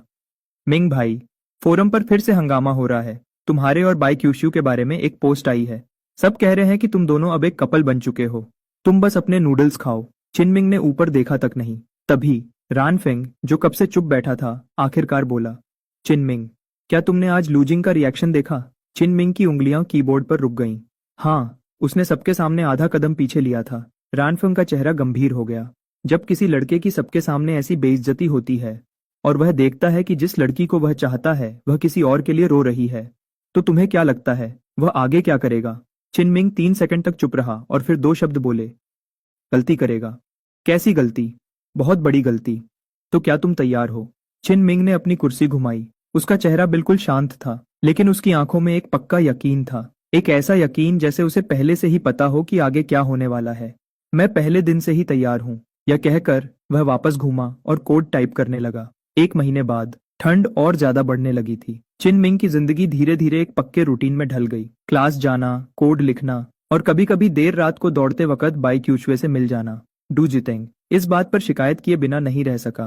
क्या तुम दोनों ने ट्रैक पर इस तरह अचानक मिलने का कोई प्लान बनाया है, या ये सच में एक इत्तेफाकर है? इत्तेफाकर है। लगातार 5 बार। ट्रैक इतना बड़ा भी नहीं है। कैफेटेरिया वाले हादसे के बाद चिनमिंग और बाई क्यूशवे के रिश्ते में एक हल्का सा बदलाव आ गया था। अब वे एक दूसरे पर गुस्सा करने वाले दुश्मनों की तरह नहीं थे, लेकिन दोनों में से किसी ने भी करीब आने की कोशिश नहीं की। ऐसा लगता था जैसे दोनों के बीच एक बिना बोले ही समझौता हो गया हो। न ज्यादा दूर, न ज्यादा पास, न ज्यादा ठंडे, न ज्यादा गर्म। डू जितेंग ने परेशान होकर पूछा, तुम दोनों के बीच आखिर चल क्या रहा है? दोस्ती, कोई चक्कर या कुछ और? चिनमिंग के होठों पर एक हल्की सी मुस्कान आई। उसने सिर्फ 2 शब्द कहे, जान पहचान वाले। जान पहचान वाले, जो हर रात ट्रैक पर 5 बार अचानक मिल जाते हैं। चिनमिंग ने कोई जवाब नहीं दिया। इसके जल्दी ही बाद अक्टूबर के बीच में मिड टर्म एग्जाम्स आ गए। जब उसके रूममेट्स ढेर सारी किताबों और प्रैक्टिस टेस्ट्स को देखकर परेशान हो रहे थे, तब चिनमिंग ने एक किताब खोलने की जहमत तक नहीं की। क्या तुम्हें एग्जाम में फेल होने का डर नहीं है? नहीं। डू जितेंग ने तुरंत अपना मुंह बंद कर लिया, क्योंकि वह जानता था कि कुछ लोगों का दिमाग चलती फिरती किताबों की तरह होता है। एग्जाम्स मंडे को शुरू हुए। एडवांस्ड मैथ के पेपर में 35 मिनट्स के अंदर ही वह सबसे पहले अपना पेपर जमा करने वाला बन गया। वेंसडे को सी लैंग्वेज के पेपर में 28 मिनट्स के अंदर वह फिर से सबसे पहले निकला। फ्राइडे को कंप्यूटर साइंस के पेपर में उसने सिर्फ 22 मिनट्स लिए।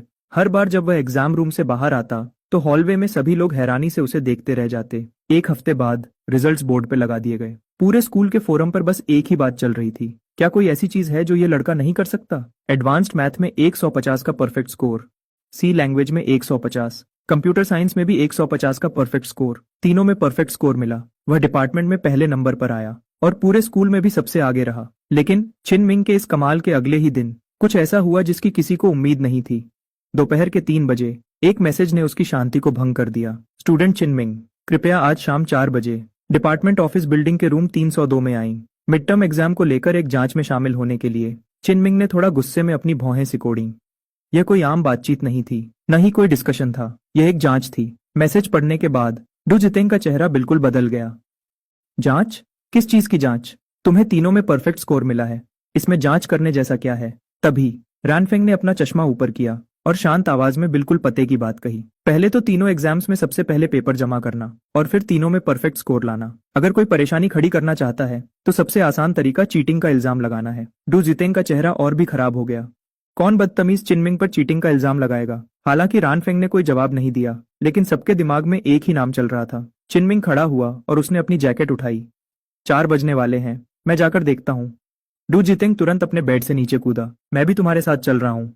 चिनमिंग की आवाज बिल्कुल शांत थी, लेकिन उसमें बहस की कोई गुंजाइश नहीं थी। जरूरत नहीं है। अगर यह एक आम जांच है तो मैं उनका साथ दूंगा, और अगर ऐसा नहीं है। उसने अपनी जैकेट पहनी और चेन बंद की। उसकी आंखें थोड़ी ठंडी हो गईं। तो मुझे तुम लोगों को साथ ले जाने की बिल्कुल जरूरत नहीं पड़ेगी। थोड़ी देर बाद डिपार्टमेंट ऑफिस बिल्डिंग के रूम 302 में चिनमिंग ने दरवाजा खोला और अंदर चला गया। वहां पहले से ही 3 लोग बैठे हुए थे। कंप्यूटर साइंस डिपार्टमेंट के vice dean Liu, academic affairs office के एक स्टाफ मेंबर और बिल्कुल राइट साइड में बैठे थे खुद कंप्यूटर साइंस डिपार्टमेंट के डीन, पढ़ाई के माहिर प्रोफेसर वांग। प्रोफेसर वांग आमतौर पर ऑफिस के कामों में बीच में नहीं आते थे, लेकिन आज वह वहां मौजूद थे। चिनमिंग के बैठने के बाद वाइस डीन लियू ने सीधे मुद्दे की बात की। स्टूडेंट चिनमिंग, हमने तुम्हें आज यहाँ इसलिए बुलाया है क्योंकि हमें तुम्हारे मिड टर्म एग्जाम्स को लेकर एक शिकायत मिली है। बोलते हुए उन्होंने एक हाथ से लिखी हुई शिकायत और कुछ प्रिंटेड स्क्रीनशॉट्स चिनमिंग के आगे बढ़ा दिए। शिकायत करने वाले का कहना है कि तुमने मिड टर्म एग्जाम्स में चीटिंग की है। ये वे सबूत हैं जो उन्होंने दिए हैं। चिनमिंग ने नीचे देखा। वह तभी असल में एक नकली वीचैट चैट का स्क्रीनशॉट था। उस स्क्रीनशॉट में चिनमिंग एक ग्रे फोटो वाले अकाउंट से एग्जाम के आंसर्स के लिए सौदा कर रहा था। तीनों सब्जेक्ट्स के 2000 युआन। वहां 2000 युआन के वीचैट ट्रांसफर का स्क्रीनशॉट भी था। भेजने वाले का नाम साफ दिख रहा था, लेकिन इस सो कॉल्ड सबूत को देखने के बाद भी चिनमिंग के चेहरे के भाव बिल्कुल नहीं बदले। उसने बस अपनी आंखें थोड़ी छोटी की और फिर ऊपर देखा। वाइस डीन लियू, मेरे 3 सवाल हैं। पहला, क्या यह शिकायत बिना नाम के की गई है या किसी ने अपना असली नाम बताया है? वाइस डीन लियू थोड़ा हिचकिचाए, बिना नाम के। दूसरा, शिकायत करने वाले ने जो स्क्रीनशॉट्स दिए हैं, क्या डिपार्टमेंट ने उनकी कोई टेक्निकल जांच की है? हम अभी सिर्फ शुरुआती जांच के स्टेज पर हैं। तीसरा, चिनमिंग ने उन्हें बीच में ही टोक दिया। उसका तरीका बिल्कुल आराम से था। इससे कमरे का माहौल बिल्कुल ठंडा हो गया। उसने टेबल पर रखे स्क्रीनशॉट्स पर अपनी उंगली से थपथपाया और एक एक शब्द चबाकर पूछा, वाइस डीन लियू, क्या आपने कभी इस बात पर सोचा है, जो इंसान कंप्यूटर साइंस का एग्जाम सिर्फ 22 मिनट्स में खत्म करके परफेक्ट स्कोर ला सकता है, उसे आंसर्स खरीदने के लिए 2000 युआन खर्च करने की क्या जरूरत पड़ेगी? तुरंत ही मीटिंग रूम में बिल्कुल सन्नाटा छा गया। वाइस डीन लियू ने अपना मुंह खोला, लेकिन उनके मुंह से एक शब्द भी नहीं निकला। ठीक उसी वक्त प्रोफेसर वांग, जो अभी तक खामोश बैठे थे, उनके होठों पर एक हल्की सी मुस्कुराहट आई। ऐसा लग रहा था जैसे वह अपनी हंसी रोकने की कोशिश कर रहे हों। कमरे का माहौल बड़ा ही अजीब हो गया था। वाइस डीन लियू ने अपना गला साफ किया। ऊपर ऊपर से उन्होंने कहा कि उन्हें नियम का पालन करना होगा और उन्होंने चिनमिंग को सभी पढ़ाई और टेस्ट से जुड़ी चीजों से दूर रहने की सलाह दी। लेकिन सबसे बुरी बात यह थी कि इस जांच में 2 से 3 हफ्ते लगने वाले थे, जिससे यूनिवर्सिटी स्कॉलरशिप के लिए अप्लाई करने की आखिरी तारीख निकल जाती। इसका मतलब था कि अगर आखिर में चिनमिंग बेगुनाह भी साबित हो जाता, तो भी उसकी स्कॉलरशिप पाने की उम्मीद पूरी तरह खत्म हो जाती। चिनमिंग ने बिना गुस्सा किए उन्हें देखा, लेकिन इस बात को अपने दिमाग में अच्छे से बिठा लिया। उसने शांति से जांच में साथ देने की हाँ कर दी, लेकिन अगले ही पल उसने एक ऐसी मांग रखी जिसे वे मना नहीं कर सकते थे। अगर मैं बेगुनाह साबित हो गया, तो डिपार्टमेंट को पूरी यूनिवर्सिटी के सामने इस बात को साफ करना होगा। इस बात पर वाइस डीन लियू थोड़ा हिचकिचाए। सबके सामने इस तरह सफाई देने का पहले कोई नियम नहीं था। तभी खामोश बैठे प्रोफेसर वांग आखिरकार बोले। उन्होंने न सिर्फ चिनमिंग की बात मानी, बल्कि बात को और आगे बढ़ा दिया। मेरा सुझाव है कि हम इन स्क्रीनशॉट्स को कंप्यूटर साइंस डिपार्टमेंट की इंफॉर्मेशन सिक्योरिटी लैब को सौंप दें, ताकि इसकी सही से टेक्निकल जांच हो सके। यह सुनकर वाइस डीन लियू का चेहरा बिल्कुल उतर गया। मीटिंग खत्म हो गई। चिनमिंग खड़ा हुआ और जाने लगा, लेकिन प्रोफेसर वांग ने अचानक उसे आवाज दी। चिनमिंग, मैंने तुम्हारा सी लैंग्वेज का एग्जाम पेपर देखा था। चिनमिंग पीछे मुड़ा।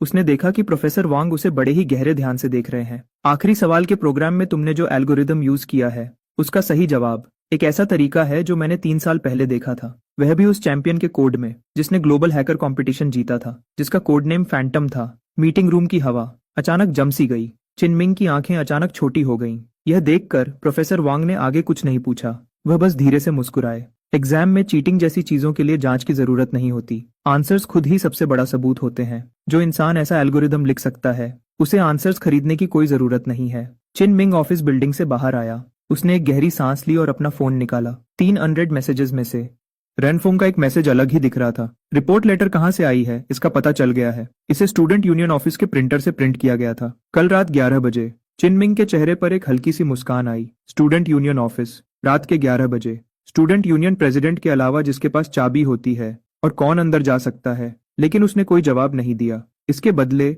उसने एक दूसरा पेज खोला।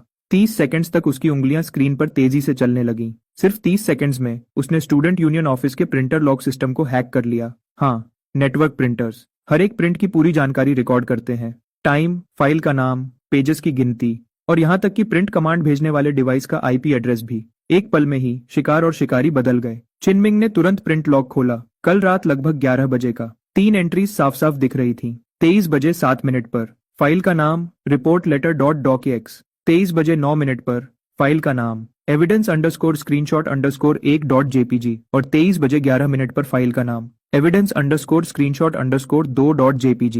ये तीनों फाइल्स एक ही आईपी एड्रेस से आई थीं, 192.168.1.47। चिनमिंग ने जल्दी से उस आईपी एड्रेस वाले डिवाइस का नाम पता कर लिया। उस पर साफ साफ लिखा था एलजे ल्यूजिंग। उसने बिना किसी एक्सप्रेशन के एक स्क्रीनशॉट लिया और उसे सेव कर लिया, लेकिन उसे सबके सामने लाने की कोई जल्दी नहीं थी, क्योंकि यह काफी नहीं था। प्रिंट लॉग्स से सिर्फ यह साबित हो सकता था कि उसने लेटर प्रिंट किया था, लेकिन स्क्रीनशॉट्स का सच होना ही सबसे बड़ा सबूत था। अगर स्क्रीनशॉट्स नकली हुए तो इसका मतलब होगा कि उसे फंसाया गया है, जो ल्यूजिंग को सीधा कॉलेज से निकलवाने के लिए काफी था। चिनमिंग को ऐसा सबूत चाहिए था जिसे कोई झुठला न सके। उसने अपना फोन उठाया और एक नंबर लगाया। टीचर चेन, मुझे कंप्यूटर साइंस डिपार्टमेंट के हेड का कॉन्टैक्ट चाहिए, इंफॉर्मेशन सिक्योरिटी लैब के। फोन के दूसरी तरफ से अंकल चेन की आवाज हमेशा की तरह शांत थी। प्रोफेसर जाओ वे, वह मेरे डॉक्टरल एडवाइजर थे। क्या बात है? मुझे उनसे एक फोटो चेक करवानी है। अंकल चेन एक सेकंड के लिए चुप हो गए और अचानक उनकी आवाज में थोड़ी ठंडक आ गई। यह गुस्सा चिनमिंग पर नहीं था, बल्कि इस हालत पर था। वह स्क्रीनशॉट्स नकली है ना? मैंने अभी तक उन्हें चेक नहीं किया है, लेकिन दिमाग लगाएं तो हाँ। मैं तुम्हारे लिए उनसे बात करता हूँ। कल दोपहर को लैब चले जाना। जैसे ही चिनमिंग उन्हें थैंक यू कहने वाला था, अंकल चेन की आवाज और हल्की हो गई। चिनमिंग, तुम्हें खुद को बेगुनाह साबित करने की कोई जरूरत नहीं है। तुम्हारा एग्जाम पेपर ही सबसे बड़ा सबूत है। ये बातें बिल्कुल वैसी ही थीं जो प्रोफेसर वांग ने कही थीं। इसके तुरंत बाद अंकल चेन की आवाज बिल्कुल ठंडी हो गई। लेकिन अगर तुम्हें पता चले कि तुम्हारे पीठ पीछे कौन चाल चल रहा है, तो मुझे बताना। यह दो शांत शब्द किसी भी और चीज से ज्यादा डरावने थे। फोन रखने के बाद चिनमिंग ने अपना फोन वापस पॉकेट में डाल लिया। तूफान अभी भी बन रहा था, लेकिन उसने पहले ही देख लिया था कि बिजली कहाँ गिरने वाली है, और वैसा ही हुआ। उसी रात चिनमिंग पर चीटिंग का इल्जाम लगने की खबर स्कूल के फोरम पर आग की तरह फैल गई। पूरे स्कूल को पता चल गया था। फोरम दो हिस्सों में बंट गया। एक ग्रुप जो चिनमिंग को बेगुनाह मानता था, उन्होंने बोर्ड पर लिखा, क्या 3 बार परफेक्ट स्कोर लाने वाले को आंसर्स खरीदने की जरूरत है? क्या उस लड़के को चीटिंग करने की जरूरत है जो 22 मिनट्स में एग्जाम खत्म कर लेता है? लेकिन दूसरा ग्रुप भले ही शांत था, पर भूत की तरह पीछे पड़ा हुआ था। स्क्रीनशॉट्स और ट्रांसफर रिकॉर्ड हैं। क्या पता तुमने सच में चीटिंग की हो? और इससे भी अजीब बात यह थी कि डुजेटंग ने ध्यान दिया कि इस ग्रुप के पोस्ट्स के नीचे सारे लाइक्स और कमेंट्स उन अकाउंट से थे जो उसी दिन नए बने थे। कोई फेक अकाउंट्स का इस्तेमाल कर रहा था। लोगों के बीच एक चुपचाप लड़ाई शुरू हो चुकी थी। ये ल्यूजिंग है। डुजेटंग ने गुस्से में वांग चाय और रानफेंग की तरफ देखा। जवाब बिल्कुल साफ था। अगले दिन तक पूरे कैंपस का माहौल बदल चुका था। जब चिनमिंग रास्ते पर चल रहा था, तो पहले जो लोग उसकी तारीफ करते थे, वह अब अचानक धीरे धीरे बातें करने लगे और उंगली उठाने लगे। ये चिनमिंग ही है ना? मैंने सुना है उसने एग्जाम्स में चीटिंग की है। क्या पता? स्क्रीनशॉट्स तो पहले ही सामने आ चुके हैं। चिनमिंग बिना किसी एक्सप्रेशन के वहां से निकल गया, जबकि उसके पीछे डू जेटंग ने गुस्से में अपनी मुट्ठी इतनी जोर से बंद की कि उसकी उंगलियां चटकने लगीं। उन्हें इग्नोर करो, चिनमिंग ने आराम से कहा। सबूत खुद बोलेगा, लोगों को बोलने की जरूरत नहीं है। सुबह की एडवांस्ड मैथ क्लास के दौरान चिनमिंग अभी भी सबसे आखिरी रो में बैठा था और बाई क्यूशु बिल्कुल उसके आगे बैठी थी। उन दोनों के बीच सिर्फ एक रो का फासला था। फिर भी वहां का माहौल बिल्कुल ठंडा था। जैसे ही बाई क्यूशु क्लासरूम में आई, उसने महसूस किया कि बहुत सारी आंखें बार बार उसे और चिनमिंग को देख रही हैं। हर कोई उसका रिएक्शन देखना चाहता था। कैफेटेरिया वाले हादसे के बाद उनका रिश्ता पहले से ही थोड़ा अजीब था। अब जब चिनमिंग मुश्किल में था, तो वह क्या करेगी? फोरम पर सब लोग चीटिंग के बारे में बात कर रहे हैं। तुम्हें क्या लगता है? लियू रुयान ने धीरे से पूछा। बाई क्यूशु के चेहरे पर कोई एक्सप्रेशन नहीं था और उसने सिर्फ एक शब्द कहा, झूठ। तुम्हें कैसे पता? मुझे किसी सबूत की जरूरत नहीं है। बाई क्यूशु की आवाज ठंडी और पक्की थी। मैं उसे जानती हूँ। उसका बोलने का तरीका ऐसा था जैसे कोई कह रहा हो कि 1 और 1 2 होते हैं। क्लास खत्म होते ही बाई क्यूशु ने कुछ ऐसा किया जिसने पूरी क्लास को हैरान कर दिया। वैसा करे वह अचानक खड़ी हुई, घूमी और आखिरी रो की तरफ चलने लगी और चिनमिंग के बिल्कुल सामने खड़ी हो गई। क्लासरूम में 100 से ज्यादा आंखें तुरंत उन दोनों पर टिक गईं। तुम्हारी रिपोर्ट की गई है, उसने कहा, सारे एग्जाम्स में चीटिंग करने के लिए। लोग तो यही कह रहे हैं। बाई क्यूशु ने 3 सेकंड्स तक उसे देखा और फिर से बोली। उसकी आवाज नहीं थी तेज, लेकिन इतनी साफ थी कि सबको सुनाई दे सके। तुमने चीटिंग नहीं की, क्योंकि जब तुमने मेरा एडवांस्ड मैथ का सवाल ठीक किया था, तो तुमने एक ही नजर में देख लिया था कि मैंने तीसरे स्टेप में गलत फॉर्मूला लगाया था। जो इंसान एक ही नजर में दूसरे की गलती पकड़ सकता है, उसे आंसर्स खरीदने की कोई जरूरत नहीं है। वह रुकी और उसके चेहरे पर एक हल्की सी मुस्कान आ गई। और वैसे भी तुमने 22 मिनट्स में पूरा पेपर बिल्कुल सही सॉल्व कर दिया। तुमने तो दिखावा करने की कोशिश भी नहीं की। इसका मतलब तुम्हें इस बात से कोई फर्क नहीं पड़ता कि लोग क्या सोचेंगे। जो इंसान दूसरों की परवाह नहीं करता, वह चीटिंग जैसी घटिया हरकत कभी नहीं करेगा। यह सुनते ही पूरी क्लास में सन्नाटा छा गया। कॉलेज की सबसे सुंदर लड़की सबके सामने खुलेआम चिनमिंग का साथ दे रही थी। यह सिर्फ अकेले में मदद करना नहीं था, यह सबके सामने खुलेआम साथ देने का ऐलान था। लुजितेंग का तो मुंह खुला का खुला रह गया। वांगची की आंखें गुस्से से लाल हो गईं। चिनमिंग ने काफी देर तक अपने सामने खड़ी लड़की को देखा और सिर्फ 2 शब्द कहे, थैंक यू। बाईचुशु अचानक मुड़ी और अपनी सीट पर वापस चली गई, लेकिन उसके कान शर्म से बिल्कुल लाल हो चुके थे। लू रुयन ने उसके कान में धीरे से कहा, क्या तुम जानती हो इसका क्या मतलब है? पूरे कॉलेज को पता चल जाएगा कि तुम चिनमिंग का साथ दे रही हो। और ल्यूजिंग का क्या? बाईचुशु ने अपनी किताब नीचे रखी और उसकी तरफ देखा। उसके चेहरे पर एक अलग ही पक्का इरादा था जो लू रुयन ने पहले कभी नहीं देखा था। मुझे कोई परवाह नहीं है। बाईचुशु की आवाज बहुत धीमी थी, लेकिन उसकी बात में बहुत दम था। ल्यूजिंग आधे साल से ज्यादा समय से मेरे पीछे पड़ा है। मैंने उसे कभी साफ मना नहीं किया, क्योंकि मुझे डर था कि मेरे पापा के बिजनेस में कोई नुकसान न हो। लेकिन उसने खिड़की से बाहर देखते हुए कहा, कुछ चीजें बिजनेस से भी ज्यादा जरूरी होती हैं। लू रुयन बिल्कुल हैरान रह गई। वह उसे 10 ईयर्स से भी ज्यादा समय से जानती थी, लेकिन उसने बाईचुशु को पहले कभी किसी के लिए ऐसी बात कहते हुए नहीं सुना था। वी चैट पर एक पोस्ट डालने में मेरी मदद करो, बाईचुशु ने अचानक कहा। क्या लिखना है?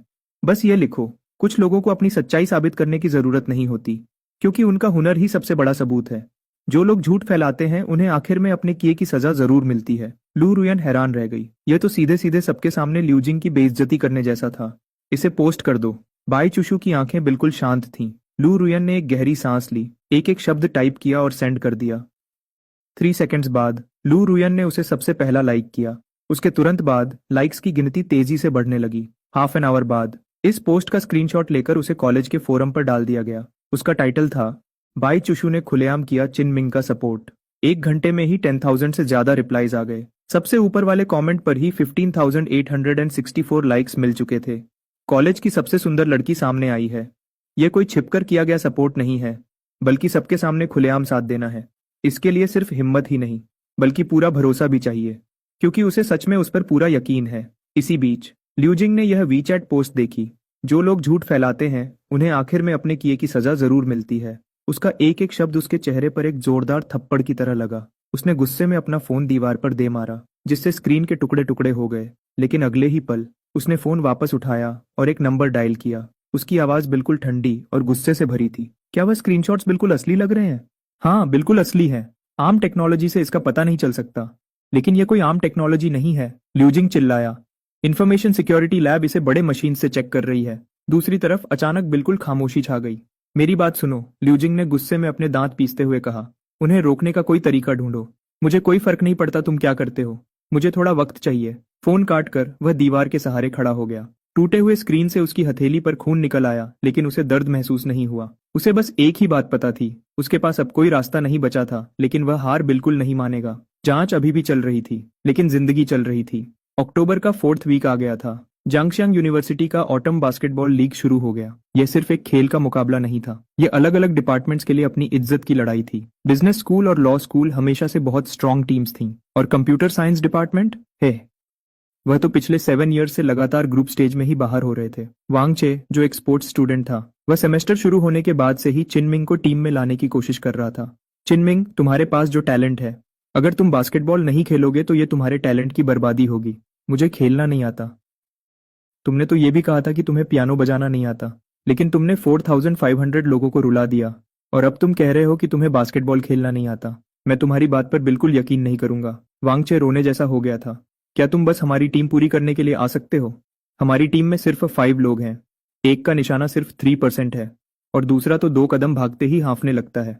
चिनमिंग ने उसके परेशान चेहरे को देखा, 3 सेकंड्स तक चुप रहा, और आखिर में बोला, मैच कब है? इस वेंसडे की दोपहर को। पहला मैच बिजनेस स्कूल के साथ है। बिजनेस स्कूल की टीम कितनी अच्छी है। वह पिछले साल के रनर अप हैं।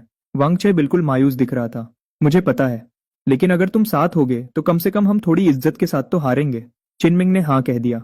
ठीक है।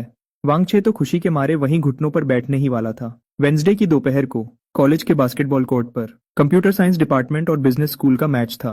दोनों टीम्स की ताकत में बहुत बड़ा फर्क था। सबको लग रहा था कि ये मैच बिल्कुल एक तरफा होने वाला है। बिजनेस स्कूल के प्लेयर्स ने एक जैसी यूनिफॉर्म पहनी हुई थी। वह लंबे, तगड़े और खतरनाक लग रहे थे, और खेलने में भी बहुत अच्छे थे। और अब कंप्यूटर साइंस डिपार्टमेंट की तरफ देखो। जो 5 लोग यहाँ खड़े थे, उन्हें देखकर ही लग रहा था कि वह हार जाएंगे। एक बिल्कुल पतला लकड़ी जैसा था, एक बिल्कुल गोलू मोलू था, और एक ने मोटा चश्मा पहना था जो लग रहा था कभी भी गिर जाएगा। स्टैंड्स में बैठे डूजितेंग ने अपना चेहरा छुपाया और बोला, मुझसे तो देखा भी नहीं जा रहा। लेकिन रानफेंग बिल्कुल शांत था। शायद कोई सरप्राइज देखने को मिले। कैसा सरप्राइज? 50 और 0 से हारने का सरप्राइज? चिनमिंग ने कहा था कि उसे बास्केटबॉल खेलना नहीं आता। उसने तो ये भी कहा था कि उसे पियानो बजाना नहीं आता। दु जितेंग ने तुरंत अपना मुंह बंद कर लिया। इस वक्त चिनमिंग व्हाइट जर्सी पहने आराम से स्ट्रेच और जॉग कर रहा था। वह सच में एक नया खिलाड़ी लग रहा था। लेकिन वांगचे ने एक हैरान करने वाली बात देखी। चिनमिंग के हाथ में बास्केटबॉल ऐसे घूम रही थी जैसे उसके हाथ से चिपक गई हो। वांगचे की आंखें अचानक चमक उठीं। चिनमिंग, क्या सच में तुम्हें बास्केटबॉल खेलना नहीं आता? चिनमिंग ने आराम से बॉल को बाउंस किया और एक हाथ से फेंक दिया। बॉल हवा में घूमती हुई सीधे बास्केट की तरफ गई। स्विश! बॉल सीधे बास्केट के अंदर चली गई। वांगचे खुशी के मारे वहीं पागलों की तरह हंसने लगा। और तुम इसे कहते हो कि तुम्हें खेलना नहीं आता? बस किस्मत अच्छी थी, चेनमिंग ने कहा। उसके चेहरे पर कोई भाव नहीं था। बकवास, ऐसे शूटिंग एंगल के साथ। अगर मैं 6 साल भी प्रैक्टिस करता तब भी ऐसा नहीं कर पाता, वांगचे चिल्लाया। चेनमिंग ने सफाई देने की कोशिश नहीं की। उसने अपना रिस्ट बैंड पहना। उसका दायां हाथ अभी भी पट्टी से बंधा हुआ था। उसका जला हुआ जख्म अभी तक ठीक नहीं हुआ था। क्या तुम अपने दाएं हाथ से खेल भी सकते हो? वांगचे ने गुस्से से देखा। कोई बड़ी बात नहीं है, चेनमिंग ने जवाब दिया। मैं अपने बाएं हाथ से शूट कर लूंगा। तुम बाएं? क्या तुम लेफ्ट हैंडेड हो? नहीं, लेकिन मैं अपने बाएं हाथ से भी अच्छा शूट कर लेता हूँ। वांगचे की पूरी सोच को चेनमिंग ने पूरी तरह हिलाकर रख दिया था। खेल शुरू हुआ। टिप ऑफ हुआ। बिजनेस स्कूल का एक 92 मीटर लंबा सेंटर प्लेयर पूरे कॉन्फिडेंस के साथ कूदा, लेकिन अगले ही सेकंड उसे एहसास हुआ कि चेनमिंग उससे भी ज्यादा ऊंचा कूदा था, पूरा 10 सेंटीमीटर ज्यादा ऊंचा। चेनमिंग ने एक हाथ से बॉल को वांगचे की तरफ फेंक दिया। वह बिना किसी आवाज के आराम से जमीन पर उतरा। वांगचे ने खुशी से बॉल को कोर्ट में आगे बढ़ाया। उसने बॉल चेनमिंग को पास कर दी। सामने वाली टीम का एक 0.8 मीटर लंबा गार्ड डिफेंस करने के लिए तैयार हो गया। वह जानता था कि चेनमिंग कौन है, लेकिन बास्केटबॉल कोर्ट पर सिर्फ खेलने का तरीका मायने रखता है। उसे पूरा भरोसा था कि वह उसे रोक लेगा, लेकिन जैसे ही चेनमिंग ने अपने बाएं हाथ से बॉल को ड्रिबल करना शुरू किया, ऐसा लगा जैसे बॉल उसकी उंगलियों से चिपक गई हो। उसका खेलने का तरीका अचानक बदल रहा था, कभी तेज तो कभी धीमा। जैसे ही गार्ड ने उसकी चाल को समझने की कोशिश की, चेनमिंग ने थोड़ा सा रुकने का नाटक किया और फिर अचानक अपनी स्पीड बढ़ा दी। वह सीधा बीच से निकल गया। उसने गार्ड की दोनों टांगों के बीच से बॉल को निकाल दिया, एकदम साफ और बेहतरीन तरीके से। ऑडियंस में बैठे सभी लोग अचानक हैरान रह गए। वाह! बिजनेस स्कूल के 2 प्लेयर्स तुरंत उसे घेरने के लिए आगे बढ़े। सबको लगा कि वह बॉल पास करेगा, लेकिन उसने ऐसा नहीं किया। अपने से बड़े साइज के 2 प्लेयर्स का सामना करते हुए चेनमिंग बॉल को सीधा बास्केट की तरफ ले गया। वह तेजी से ऊपर की तरफ कूदा। उन दोनों प्लेयर्स के बीच से निकलते हुए वह हवा में उड़ गया। हवा में उसका शरीर पूरी तरह खिंच गया था। उसका बायां हाथ उसके सिर से बहुत ऊपर उठा हुआ था और फिर एक जोरदार आवाज के साथ उसने एक हाथ से स्लैम डंक कर दिया। बास्केट का रिम जोर से हिला और पूरा बैकबोर्ड कांप उठा। चेनमिंग ने रिम को छोड़ा, जमीन पर उतरा और बिना किसी एक्सप्रेशन के पीछे घूम गया। पूरे बास्केटबॉल कोर्ट पर बिल्कुल सन्नाटा छा गया। 300 से 400 लोग पूरी तरह हैरान रह गए। बिजनेस स्कूल के प्लेयर्स भी हैरान थे। वांगचे भी हैरान था। यहाँ तक कि रेफरी भी हैरान रह गया। 3 सेकंड बाद पूरी ऑडियंस खुशी से झूम उठी। हर कोई पागलों की तरह चिल्ला रहा था। उसने डंक कर दिया। उसने प्लेयर के बीच से बॉल निकाली और फिर डंक कर दिया। क्या ये कोई एनबीए चल रहा है? वांगचे भागते हुए आया और चेनमिंग को गले लगा लिया। मिंग, तुमने मुझसे झूठ बोला। तुमने कहा था कि तुम्हें खेलना नहीं आता। क्या इसे कहते हैं खेलना ना आना? मैं सच में ज्यादा नहीं खेलता, चेनमिंग ने हाँफते हुए कहा। गले लगने की वजह से उसका दम घुट रहा था। लेकिन यह तो बस शुरुआत थी। खेल चलता रहा, लेकिन अब कोई सस्पेंस नहीं बचा था। चेनमिंग ने पूरे गेम पे कब्जा कर लिया था। पहले क्वार्टर में उसने अकेले ही 14 पॉइंट्स बनाए। बाएं हाथ से लगाए गए 4 3 पॉइंटर्स सीधा बास्केट के अंदर गए। दूसरे क्वार्टर में उसने धूम मचा दी और 18 पॉइंट्स बना दिए। उसने बिना देखे कई ऐसे पासेस दिए कि सब हैरान रह गए। तीसरे क्वार्टर में बिजनेस स्कूल ने उसे रोकने के लिए 3 प्लेयर्स लगा दिए, लेकिन चेनमिंग ने एक स्पिन मूव किया और सबको पीछे छोड़ दिया। उसने एक फेड अवे जंपर शॉट लगाया और बॉल हवा में एक सुंदर कर्व बनाते हुए आगे बढ़ी और एक बार फिर सीधा नेट के अंदर चली गई। अब यह कोई आम गेम नहीं बचा था। यह चेनमिंग का अकेला शो बन चुका था। आखिरी क्वार्टर में स्कोर 67 और 38 था। कंप्यूटर साइंस डिपार्टमेंट 29 पॉइंट से आगे चल रहा था। पिछले साल की रनरअप टीम को एक अकेले लड़के ने पूरी तरह हरा दिया था। आखिरी 30 सेकंड्स बचे थे। चेनमिंग बॉल के साथ 3 पॉइंट लाइन के बाहर खड़ा था। बिजनेस स्कूल ने अब डिफेंस करना छोड़ दिया था। वे थक चुके थे और अपनी हार मान चुके थे। चेनमिंग ने स्कोरबोर्ड की तरफ देखा। उसने अपना बायां हाथ उठाया, बिना किसी नाटक के सीधा शॉट लगाया। बॉल सीधा नेट के अंदर चली गई। आखिरी बजर बज गया। स्कोर 74 और 42 था। चेनमिंग ने गेम को 48 पॉइंट्स, 16 रिबाउंड्स और 11 असिस्ट्स के साथ खत्म किया। एक हैरतअंगेज ट्रिपल डबल। गेम के बाद बिजनेस स्कूल का कैप्टन उसके पास आया। वह पूरी तरह हारा हुआ लग रहा था, लेकिन उसके दिल में इज्जत थी। भाई, क्या तुम हम पर एक एहसान करोगे और बाकी के मैचेस नहीं खेलोगे? वरना इस लीग में कोई सस्पेंस ही नहीं बचेगा। वांगचे सीधा चेनमिंग की पीठ पर कूद गया। तुम मेरे भगवान हो और आज से तुम हमारे हमेशा के लिए ऑनररी कैप्टन हो। इसके लिए किसने वोट किया? मैंने थोड़ी चीटिंग की। मैंने अकेले ही 5 वोट डाल दिए, लेकिन उनमें से कोई नहीं जानता था कि ऑडियंस के एक कोने में बाई चूचू भी वहां थी। वह अपनी दोस्त लू रुयन के साथ आई थी। लू रुयन ने उससे पूछा था, तुम्हें बास्केटबॉल में तो कोई इंटरेस्ट नहीं है, तो क्या तुम्हें चेन मिंग में इंटरेस्ट है? वह कुछ देर के लिए खामोश रही थी, और इस तरह उस नटमेग से लेकर उस शक्तिशाली डंक तक, बेहतरीन 3 पॉइंटर्स से लेकर उन हैरतअंगेज पासेस तक, उसने 1 सेकंड के लिए भी अपनी नजर नहीं हटाई थी। उस फेडअवे जंपर से लेकर आखिरी दूर के शॉट तक पूरे टाइम उसके चेहरे पर कोई भाव नहीं था। लेकिन लू रुयन ने ध्यान दिया कि बाई चूचू के हाथ गेम शुरू होने के बाद से ही उसकी स्कर्ट को जोर से पकड़े हुए थे। पूरे 40 मिनट्स तक कपड़े पर पूरी तरह से सिलवटें पड़ गई थी। गेम खत्म हो गया। बाई चूचू खड़ी हुई और उसने सिलवटों को ठीक किया। लू रुयन ने पूछा, तो तुम्हें कैसा लगा? किसके बारे में? गेम के बारे में और किसके? ठीक ठाक था। लू रुयन को यकीन नहीं हुआ। सिर्फ ठीक ठाक? उसने अकेले ही 48 पॉइंट्स बनाए हैं। मैंने कहा ना ठीक ठाक था, बाई चूचू ने बिना किसी एक्सप्रेशन के कहा। वह मुड़ी और ब्लीचर्स पर चली गई, लेकिन जैसे ही वह एग्जिट के पास पहुंची, वह तैयार हुए अचानक रुक गई और उसने कोर्ट की तरफ पीछे मुड़कर देखा। चेनमिंग लोगों की भीड़ से घिरा हुआ था। उसके चेहरे से पसीना बह रहा था। धूप उस पर बिल्कुल सही तरह से पड़ रही थी। उसका चेहरा हमेशा की तरह बिल्कुल शांत था। बाई चूचू ने सिर्फ 3 सेकंड्स के लिए देखा और फिर अपना चेहरा घुमा लिया। चलो चलें। लेकिन उसके चलने की स्पीड आमतौर से थोड़ी तेज थी और उसके होठों पर एक हल्की सी मुस्कान आ गई थी। बास्केटबॉल कोर्ट का शोर अभी पूरी तरह खत्म भी नहीं हुआ था कि एक और तूफान चुपके से तैयार हो रहा था। इंफॉर्मेशन सिक्योरिटी लैब से फोरेंसिक रिपोर्ट आ गई थी। देश के सबसे बड़े एक्सपर्ट प्रोफेसर जाओ वे ने खुद इसकी जिम्मेदारी ली थी। उन्होंने सिर्फ 2 दिनों में अपना फैसला सुना दिया। उसी कॉन्फ्रेंस रूम में वाइस डीन ल्यू और प्रोफेसर वांग बैठे थे, लेकिन इस बार चेनमिंग और प्रोफेसर जाओ भी वहां मौजूद थे। प्रोफेसर जाओ ने टेबल पर एक रिपोर्ट रखी। उनकी आवाज में कोई भाव नहीं था। फैसला बिल्कुल साफ है। शिकायत करने वाले ने जो 3 स्क्रीनशॉट्स दिए थे, वे सब नकली हैं। वाइस डीन ल्यू का चेहरा अचानक जम गया। क्या वे सब नकली हैं? हाँ, सब के सब। प्रोफेसर जाओ ने रिपोर्ट खोली। पहले, चैट लॉग्स में पिक्सल डेंसिटी एक जैसी नहीं है। लिखावट को बाद में फोटोशॉप किया गया है। दूसरा, चेनमिंग की प्रोफाइल पिक्चर बनने का टाइम चैट लॉग से 3 महीने पहले का है। एक नॉर्मल स्क्रीनशॉट में ऐसा होना बिल्कुल नामुमकिन है। तीसरा, 2000 यूएन के ट्रांसफर अमाउंट के नंबर्स वी चैट के असली फॉन्ट के मुकाबले डॉट में 0.3 मिलीमीटर का स्पेसिंग का फर्क है। ये पक्का सबूत है कि इसे हाथ से टाइप किया गया था। प्रोफेसर जाओ ने रिपोर्ट बंद की। शॉर्ट में कहें तो भले ही नकल करने का तरीका चालाकी भरा था, लेकिन प्रोफेशनल मशीन्स के सामने गलतियां छुप नहीं सकती। कॉन्फ्रेंस रूम में बिल्कुल सन्नाटा छा गया। वाइस डीन ल्यू का चेहरा पीला पड़ गया। वह आखिरकार समझ गए कि यह कोई गलतफहमी नहीं थी। किसी ने जानबूझकर झूठे सबूत बनाए थे ताकि उसे फंसाया जा सके। उन्होंने अचानक चिनमिंग की तरफ देखा।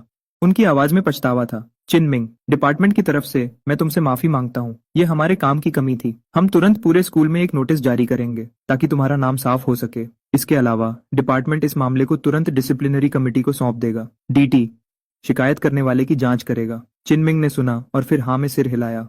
शुक्रिया वाइस डीन ल्यू, लेकिन मेरा एक सवाल है। आपने कहा। चिनमिंग की आंखें तेज हो गईं। जब शिकायत करने वाले की पहचान की जांच होगी तो क्या आप प्रिंटर लॉग्स चेक करेंगे? वाइस डीन लू वहीं हैरान रह गए। Printer logs? शिकायत करने वाले का खत एक नेटवर्क प्रिंटर से प्रिंट किया गया था। उनके पास लॉग्स होते हैं। लॉग्स में भेजने वाले डिवाइस का आईपी एड्रेस रिकॉर्ड होता है। चिनमिंग ने एक एक शब्द साफ साफ बोला, जैसे वह उन्हें समझा रहा हो। वाइस डीन ल्यू और एकेडमिक अफेयर्स ऑफिसर ने एक दूसरे को देखा। उन्होंने तो इस बारे में सोचा भी नहीं था। हम इसे चेक करेंगे। अच्छा है। तियनमिंग खड़ा हुआ और जाने के लिए मुड़ा, लेकिन जैसे ही वह दरवाजे पर पहुंचा, प्रोफेसर वांग ने अचानक उसे आवाज दी। चेनमिंग। चिनमिंग ने पीछे देखा। उसने देखा कि प्रोफेसर वांग अपनी कुर्सी पर पीछे टिके हुए हैं और उनकी आंखों में एक अजीब सी मुस्कान थी। तुम्हें पहले से पता था कि स्क्रीनशॉट्स झूठे हैं, है ना? हाँ, और मुझे पता है कि उन्हें किसने बनाया है। मुझे पूरा यकीन है। तो तुमने पहले क्यों नहीं बताया? चिनमिंग के चेहरे पर एक हल्की सी मुस्कान आई। क्योंकि अगर मैं बोलता तो वह मुकर जाता, लेकिन अगर डिपार्टमेंट पता लगाएगा तो वह नहीं मुकर पाएगा। प्रोफेसर वांग ने उसे देखा। उन्होंने मुस्कुराकर अपना सिर हिलाया। तुम लड़के, तुम्हारे दिमाग को समझना तुम्हारे चेहरे से भी ज्यादा मुश्किल है। चिनमिंग ने दरवाजा खोला और बाहर चला गया। हॉलवे में धूप बहुत अच्छी थी। अचानक उसका फोन बजा। रॉन फंग का एक मैसेज आया। मैंने प्रिंटर लॉग्स का 3 जगह बैकअप ले लिया है। एक मेरे पास है, एक सर्वर पर है और एक क्लाउड पर है। अब जो भी इसे डिलीट करने की कोशिश करेगा, बहुत देर हो चुकी है। चेनमिंग ने सिर्फ एक शब्द में जवाब दिया, अच्छा है। अगले ही सेकंड डू जेटिंग का मैसेज भी आया। मिंग, तुम्हारे डंक का वीडियो ट्रेंड कर रहा है। 30 मिलियन व्यूज हो गए हैं। तुम ट्रेंडिंग लिस्ट से बिल्कुल पीछे नहीं हटे हो। लेकिन शिनमिंग ने बस एक नजर देखा और अपनी स्क्रीन लॉक कर दी। उसे अभी ट्रेंडिंग टॉपिक्स से कोई मतलब नहीं था। उसे अगले कदम की चिंता थी। डिपार्टमेंट प्रिंटर लॉग्स चेक करेगा। लॉग से लूजिंग के कंप्यूटर का पता चलेगा। लूजिंग से जांच की जाएगी। क्या वह वक्त आने पर अपना गुनाह कबूल करेगा? नामुमकिन। वह साफ मना कर देगा। वह कहेगा कि उसका कंप्यूटर हैक हो गया था या किसी ने उधार लिया था। लेकिन वह चाहे कितनी भी बातें बनाए, झूठा स्क्रीनशॉट बनाना, बिना नाम के शिकायत करना, प्रिंटर लॉग्स, सबूतों की कड़ी अब पूरी हो चुकी थी। वह बच नहीं सकता था। चिन मिंग खिड़की के सहारे खड़ा हो गया और दूर चमकती हुई झील को देखने लगा। वह धीरे से बड़बड़ाया, बस अब खत्म। यह दुश्मनी की जंग जो 1 महीने से चल रही थी, आखिरकार खत्म होने वाली थी। अगले ही दिन, इससे पहले कि डिपार्टमेंट नतीजे बताता, खबर हर तरफ फैल चुकी थी। स्कूल के फोरम पर अचानक एक बड़ा पोस्ट सामने आया। ब्रेकिंग न्यूज, चिन मिंग पर चीटिंग का इल्जाम लगाने वाले स्क्रीनशॉट्स 100% झूठे साबित हो चुके हैं। 10 मिनट में ही 1000 से ज्यादा लोगों ने रिप्लाई कर दिया। 1 घंटे में रिप्लाईज 20,000 के पार चले गए। फोरम का सर्वर लगभग क्रैश हो गया था। मैंने कहा था ना, जो लड़का 22 मिनट में पूरे नंबर लाता है उसे आंसर्स खरीदने की जरूरत नहीं है। कौन इतना गिरा हुआ है जो उसे फंसाने के लिए झूठे सबूत बनाएगा? पहले गाला में वह अचानक नाम निकलना, और अब यह झूठे सबूत। इस बारे में सोचकर ही डर लगता है। क्या हमें अंदाजा लगाने की भी जरूरत है? पूरे स्कूल को पता है कि चिन मिंग को कौन निशाना बना रहा है। लिu जिंग, बाहर आओ और कुछ बोलो। स्टूडेंट काउंसिल प्रेसिडेंट एक नए स्टूडेंट को फंसा रहा है। अगर यह बात सच साबित हो गई तो वह पक्का स्कूल से निकाल दिया जाएगा। सब लोग अब चिन मिंग के साथ खड़े थे और सबका निशाना सीधा लिu जिंग पर था। जहां तक लिu जिंग की बात है, उसे उसी रात पता चल गया जब जांच के नतीजे आए। फोन पर जिस लड़के ने झूठे स्क्रीनशॉट्स बनाने में उसकी मदद की थी, वह कांप रहा था। जिंग, उन्हें पता चल गया है। उन्हें पता चल गया है कि स्क्रीनशॉट्स झूठे हैं। लिu जिंग अपने अंधेरे हॉस्टल के कमरे में बैठा था। उसने सिर्फ एक सवाल पूछा, क्या वह तुम्हारे नाम तक पहुंच जाएंगे? नहीं, लेकिन वह शिकायत वाला खत स्टूडेंट काउंसिल के प्रिंटर से प्रिंट किया गया था। अगर उन्होंने प्रिंटर लॉग्स चेक किए। लिu जिंग ने गुस्से में अपनी मुट्ठी बंद कर ली। Printer logs? उसने इस बारे में सोचा भी नहीं था। उसे लगा था कि बिना नाम के भेजे गए खत का कभी पता नहीं लगाया जा सकेगा। लेकिन वह भूल गया कि प्रिंटर्स के पास लॉग्स होते हैं। नेटवर्क प्रिंटर्स हर प्रिंट होने वाले काम की डिवाइस जानकारी रिकॉर्ड करते हैं। और उसने अपने खुद के लैपटॉप का इस्तेमाल किया था। उस डिवाइस का नाम ही लिu जिंग्स लैपटॉप था। जैसे ही वे लॉग्स चेक करेंगे, सब कुछ सीधा उसकी तरफ इशारा करेगा। लिu जिंग का दिमाग तेजी से चलने लगा। लॉग्स डिलीट करना? बहुत देर हो चुकी है। मना करना बेकार है। भागना? एक स्टूडेंट काउंसिल प्रेसिडेंट भला कहाँ भाग सकता है? इस वक्त वह साफ महसूस कर सकता था कि फंदा धीरे धीरे उसके गले में कसता जा रहा है। लेकिन वह चुपचाप बैठकर अपनी मौत का इंतजार करने वालों में से नहीं था। उसने एक हैरान करने वाला फैसला किया। अगले दिन सुबह वह खुद चिन मिंग से मिलने गया, और अकेले में नहीं, बल्कि लंच के वक्त भीड़ से भरी हुई कैफेटेरिया 2 में। कैफेटेरिया पूरी तरह भरा हुआ था। चिन मिंग और उसके दोस्त एक कोने में बैठकर खाना खा रहे थे। जैसे ही लिu जिंग अंदर आया, पूरे कैफेटेरिया का शोर अचानक कम हो गया। पूरे स्कूल को पता है कि वही सबसे बड़ा गुनहगार है। जो लोग पहले उसे इज्जत से देखते थे, अब वे उसे शक की नजरों से घूर रहे थे। लेकिन फिर भी उसके चेहरे पर वही प्यारी सी मुस्कान थी, बिल्कुल बेकसूर दिखने वाली। अपनी ट्रे पकड़े हुए वह सीधा चिन मिंग की टेबल की तरफ बढ़ा।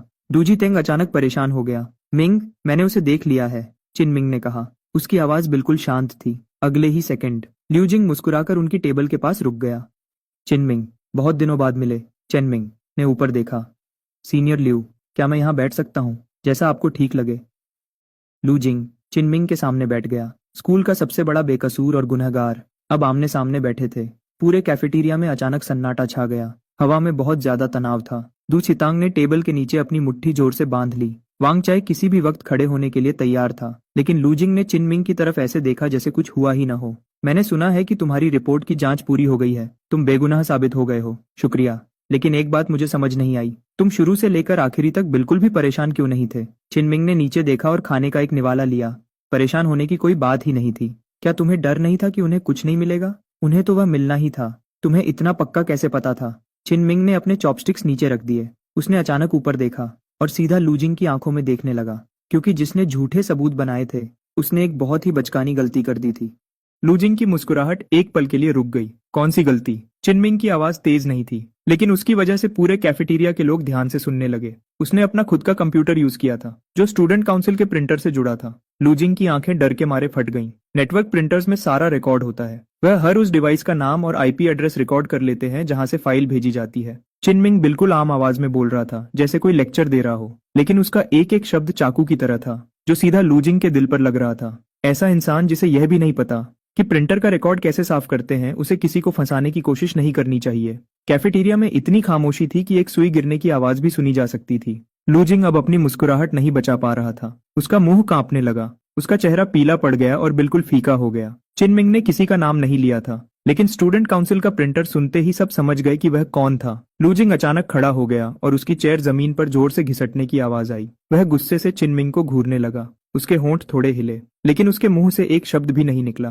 क्योंकि वह जान गया था कि अब वह खत्म हो चुका है। अब वह जो भी बोलता गलत ही होता। अगर वह मना करता तो इसका मतलब था कि वह गुनहगार है, और अगर मान लेता तो सबके सामने उसकी इज्जत चली जाती। उसका चुप रहना ही सब कुछ सच साबित कर रहा था। उसके पास बचने का कोई रास्ता नहीं बचा था। वैसा वह वहां खड़ा रहा। कैफेटेरिया में बैठे सैकड़ों लोगों की आंखें उस पर टिकी थीं। अब उन आंखों में उसके लिए कोई इज्जत नहीं थी, न ही वे सिर्फ उसे देख रहे थे। उन आंखों में साफ साफ दिख रही थी नफरत। लूजिंग के हाथ कांपने लगे। उसने जोर से अपनी खाने की ट्रे उठाई, मुड़ा और वहां से चल दिया। वह बिना पीछे देखे गुस्से में कैफेटेरिया से बाहर चला गया। जब वह कॉरिडोर के आखिरी कोने में एक सुनसान जगह पर पहुंचा, तब वह दीवार के सहारे नीचे बैठ गया। उसने अपने दोनों हाथों से अपना सिर पकड़ लिया। उसका पूरा शरीर जोर से कांप रहा था। यह डर नहीं था, यह एक ऐसा एहसास था जो उसने पहले कभी महसूस नहीं किया था। एक ऐसी पूरी और बुरी हार जिससे वह बच नहीं सकता था। इसी बीच 5 सेकंड की खामोशी के बाद कैफेटेरिया में अचानक शोर मच गया। उसने मना नहीं किया, वह बिना कुछ बोले ही चला गया। वह गुनहगार है। चिनमिंग ने स्टूडेंट काउंसिल के प्रिंटर की बात की। यह पक्का वही था। अपने ही क्लासमेट को फंसाने के लिए झूठे सबूत बनाना, इस वजह से उसे स्कूल से निकाल दिया जाएगा ना। दू सितंग ने एक गहरी सांस ली और चिनमिंग की तरफ देखा। तुम इसी बात का इंतजार कर रहे थे ना, कि वह खुद तुम्हारे पास आए, ताकि सबके सामने वह खुद अपने ही जाल में फंस जाए। चिनमिंग ने अपने चॉपस्टिक्स उठाए और आराम से खाना खाने लगा। खाना ठंडा हो रहा है। दू सितांग ने उसके इस शांत चेहरे को देखा और वह तुरंत समझ गया। यह लड़का शुरू से ही इसी दिन का इंतजार कर रहा था। वह कोई चीता नहीं था, न ही कोई ड्रैगन। वह तो एक शतरंज का खिलाड़ी था, जिसने पहली चाल चलते ही आखिरी नतीजा देख लिया था, और लू जिंग कभी उसका मुकाबला कर ही नहीं सकता था। वह तो बस उसके खेल का एक प्यादा था। 3 दिन बाद डिपार्टमेंट ने जांच के नतीजे का ऑफिशियल ऐलान किया। किसी फोरम पर नहीं, न ही किसी बुलेटिन बोर्ड पर, बल्कि पूरे स्कूल के सामने एक बड़ी मीटिंग में। चिनमिंग ने जिस साफ सफाई की मांग की थी, डिपार्टमेंट ने वैसा ही किया, बल्कि उसकी सोच से भी कहीं बेहतर तरीके से, क्योंकि प्रोफेसर वांग ने खुद इसके लिए जोर दिया था। शुक्रवार दोपहर के 2 बजे स्कूल का बड़ा ऑडिटोरियम, एक बड़ा स्टेडियम जिसमें 30,000 लोग आ सकते थे, वहां लगभग 5,000 लोग इकट्ठा हो गए। जैसे ही यह खबर फैली, पूरा स्कूल हैरान रह गया। एक बड़ी मीटिंग जो चिनमिंग के चीटिंग केस के बारे में थी। क्या लूजिंग भी वहां आएगा? मैं तो इसके लिए अपनी क्लास छोड़ रहा हूँ। वहां बैठने के लिए जगह कम पड़ गई थी। रास्ते भी पूरी तरह लोगों से भरे हुए थे। स्कूल के ऑफिशियल अकाउंट ने पहली बार इसका लाइव स्ट्रीम भी शुरू कर दिया, क्योंकि लोगों का दबाव बहुत ज्यादा था। फोरम पर इस बारे में 500 से ज्यादा बातें हो रही थीं, और 2 लाख से ज्यादा लोगों ने इस पर रिप्लाई किया था। उनके पास इसे सबके सामने लाने के अलावा कोई रास्ता नहीं था। दोपहर के 2 बजे स्टेज पर यूनिवर्सिटी के डेप्यूटी सेक्रेटरी बैठे थे। उनके साथ वाइस डीन लियू, प्रोफेसर वांग, डिसिप्लिनरी कमेटी के डायरेक्टर और एकेडमिक अफेयर्स के हेड भी वहां मौजूद थे। ये पहली बार था जब इतने बड़े लोग एक साथ आए थे। स्टेज के नीचे 5,000 लोग इस सबको ध्यान से देख रहे थे। चिनमिंग तीसरी रो में बैठा था। डू सितांग और रान फेंग उसके दाएं और बाएं बैठे थे, और लूजिंग भी वहां था। उसने एक ब्लैक सूट पहना था, और वह स्टूडेंट काउंसिल वाले सेक्शन की सबसे आगे वाली रो में बैठा था। उसके चेहरे पर कोई एक्सप्रेशन नहीं था, जैसे वो कोई पत्थर की मूर्ति हो। डू सितांग ने धीरे से कहा, वह यहाँ है। चिनमिंग ने बस धीरे से कहा। रानफेंग ने धीरे से कहा, अब इसकी बची कुची इज्जत भी चली जाएगी। इसके तुरंत बाद मीटिंग शुरू हुई। डेप्यूटी सेक्रेटरी ने थोड़ा सा बोलकर मीटिंग की शुरुआत की। फिर उन्होंने माइक वाइस डीन लियू को दे दिया। अगले ही पल वाइस डीन लियू की आवाज स्पीकर से आने लगी, जो पूरे ऑडिटोरियम में गूंज रही थी, और 30,000 से ज्यादा लोगों के फोन्स तक पहुंच रही थी। सभी टीचर्स और स्टूडेंट्स, पिछले महीने हमारे डिपार्टमेंट को एक बिना नाम की रिपोर्ट मिली थी, जिसमें नए स्टूडेंट चिनमिंग पर मिड टर्म एग्जाम्स में चीटिंग करने का आरोप लगाया गया था। उसके साथ सबूत के तौर पर 3 स्क्रीनशॉट्स भी दिए गए थे। अब डिपार्टमेंट की तरफ से मैं इस जांच के नतीजे का ऑफिशियल ऐलान करता हूँ। तुरंत ही पूरे ऑडिटोरियम में बिल्कुल सन्नाटा छा गया। 5,000 लोगों ने अपनी सांसें रोक लीं। लाइव स्ट्रीम देखने वालों की गिनती 30,000 से ऊपर चली गई। वाइस डीन लियू ने पेज पलटा। उनकी आवाज साफ और मजबूत थी। पहले सबूत के सच होने के बारे में। प्रोफेसर जाओ वेई की टीम की जांच के बाद, जो हमारी सिक्योरिटी लैब से हैं, यह साबित हुआ है कि रिपोर्ट के साथ दिए गए 3 स्क्रीनशॉट्स पूरी तरह झूठे हैं। जैसे ही उन्होंने अपनी बात पूरी की, पूरे ऑडिटोरियम में शोर मचने लगा। इसके तुरंत बाद उन्होंने इसकी सारी डिटेल्स बताई, जैसे पिक्सल का ठीक न होना और प्रोफाइल पिक्चर के बनने का गलत समय, ट्रांसफर फॉन्ट में बदलाव दिखता है। एक एक बात से यह साबित होता है कि ये सारे स्क्रीनशॉट्स बिल्कुल नकली हैं और फोटोशॉप से बनाए गए हैं। अब दूसरी बात चिनमिंग के ग्रेड्स के बारे में है। एकेडमिक अफेयर्स ऑफिस की जांच के बाद चेनमिंग ने तीनों सब्जेक्ट्स में पूरे मार्क्स हासिल किए हैं। सीसीटीवी फुटेज से पता चलता है कि उसने सारे जवाब खुद बिना किसी की मदद के लिखे हैं। वहां कोई भी नियम नहीं तोड़ा गया था। इसके अलावा कंप्यूटर साइंस के बड़े प्रोफेसर वांग हाइचियन ने खुद इस एग्जाम पेपर को चेक किया है। उनका कहना है कि चिनमिंग के जवाब देने का तरीका कॉलेज के आम स्टूडेंट्स से कहीं ज्यादा बेहतर है। उसके मार्क्स बिल्कुल सच्चे हैं। उनके पास खड़े प्रोफेसर वांग ने हाँ में अपना सिर हिलाया। उनके इस एक इशारे ने सब कुछ साफ कर दिया। लेकिन कहानी अभी खत्म नहीं हुई थी। वाइस डीन ल्यू ने सबसे जरूरी पेज खोला। उनकी आवाज अचानक भारी हो गई। तीसरा पॉइंट शिकायत करने वाले की पहचान के बारे में है। अचानक पूरे कमरे में सन्नाटा छा गया। वहां बैठे 5,000 लोगों की आंखें और लाइव स्ट्रीम देख रहे 30,000 से ज्यादा लोग, सबके सब उन्हें ही घूर रहे थे। शिकायत की चिट्ठी और नकली स्क्रीनशॉट्स की जांच के बाद जो स्टूडेंट यूनियन के ऑफिस के प्रिंटर से प्रिंट किए गए थे, प्रिंट करने के रिकॉर्ड से पता चला है कि जिस डिवाइस से यह भेजा गया था उसका आईपी एड्रेस एक पर्सनल लैपटॉप का है। वह थोड़ी देर के लिए रुके और उन्होंने उस लैपटॉप के मालिक का नाम एक एक शब्द करके पढ़ा। यह लैपटॉप हमारे स्टूडेंट यूनियन के प्रेसिडेंट का है, लूजिंग का। धमाका। पूरे हॉल में शोर मच गया। लोग हैरान हो गए और आपस में बातें करने लगे। कुछ लोग गुस्से में बड़बड़ाने लगे और पूरे हॉल में हंगामा हो गया। लाइव स्ट्रीम का चैट बॉक्स भी अचानक भर गया। अब यह साफ हो चुका था, स्टूडेंट यूनियन के प्रेसिडेंट ल्यूजिंग ने ही झूठे सबूत बनाए थे। उसने अपने ही साथ पढ़ने वाले एक स्टूडेंट को फंसाया था। उसे कॉलेज से निकालो। जैसे ही वाइस डीन ल्यू ने लोगों को थोड़ा शांत किया, उन्होंने आगे पढ़ना शुरू किया। कॉलेज की कमेटी की जांच के मुताबिक ल्यूजिंग ने झूठे सबूत बनाने की बात मान ली है और बिना नाम बताए शिकायत करने की बात भी कबूल की है। उसने अपना गुनाह मान लिया। उसने सच में सब कबूल कर लिया। पूरे हॉल में एक बार फिर शोर मच गया। ल्यूजिंग बिना हिले डुले वहां बैठा रहा। उसका चेहरा बिल्कुल पीला पड़ चुका था। आसपास के स्टूडेंट यूनियन के मेंबर्स उसे घूर रहे थे, जिससे उसे ऐसा लग रहा था जैसे वह कांटों पर बैठा हो। आखिर में वाइस डीन ल्यू ने सजा का ऐलान किया। ल्यूजिंग को उसकी पोस्ट से हटा दिया गया है। उसे एकेडमिक प्रोबेशन पर डाल दिया गया है। इस साल मिलने वाले सारे अवार्ड्स और सम्मान उससे वापस ले लिए गए हैं। ये सारी सजा उसके स्टूडेंट रिकॉर्ड में लिखी जाएगी। ऐलान खत्म होते ही सभी लोग शोर मचाने लगे। एकेडमिक प्रोबेशन, यह कॉलेज से निकलने के बाद सबसे बड़ी सजा है।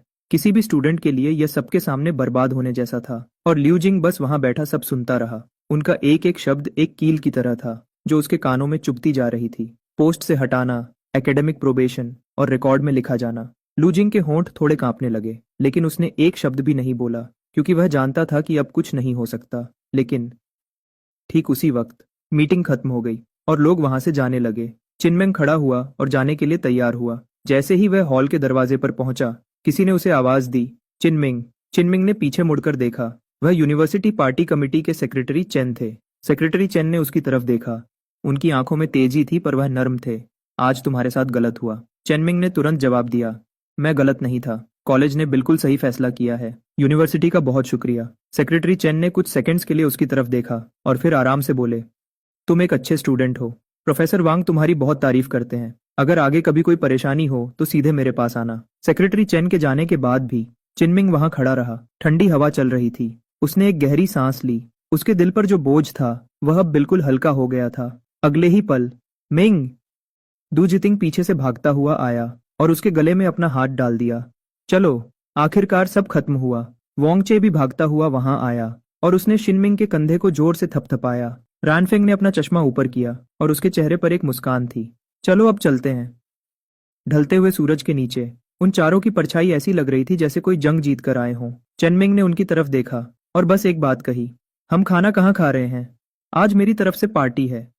अरे बाप रे, मिंग तुम पार्टी दे रहे हो? आज सूरज पश्चिम से निकला है क्या? उनके पीछे हॉल की लाइट्स धीरे धीरे बंद हो गईं। कॉलेज की जिंदगी का यह पन्ना अब पूरी तरह बंद हो चुका था। लेकिन यह तो बस कॉलेज की कहानी का अंत था। कॉलेज के बाहर की दुनिया में एक बिल्कुल नई कहानी शुरू होने वाली थी।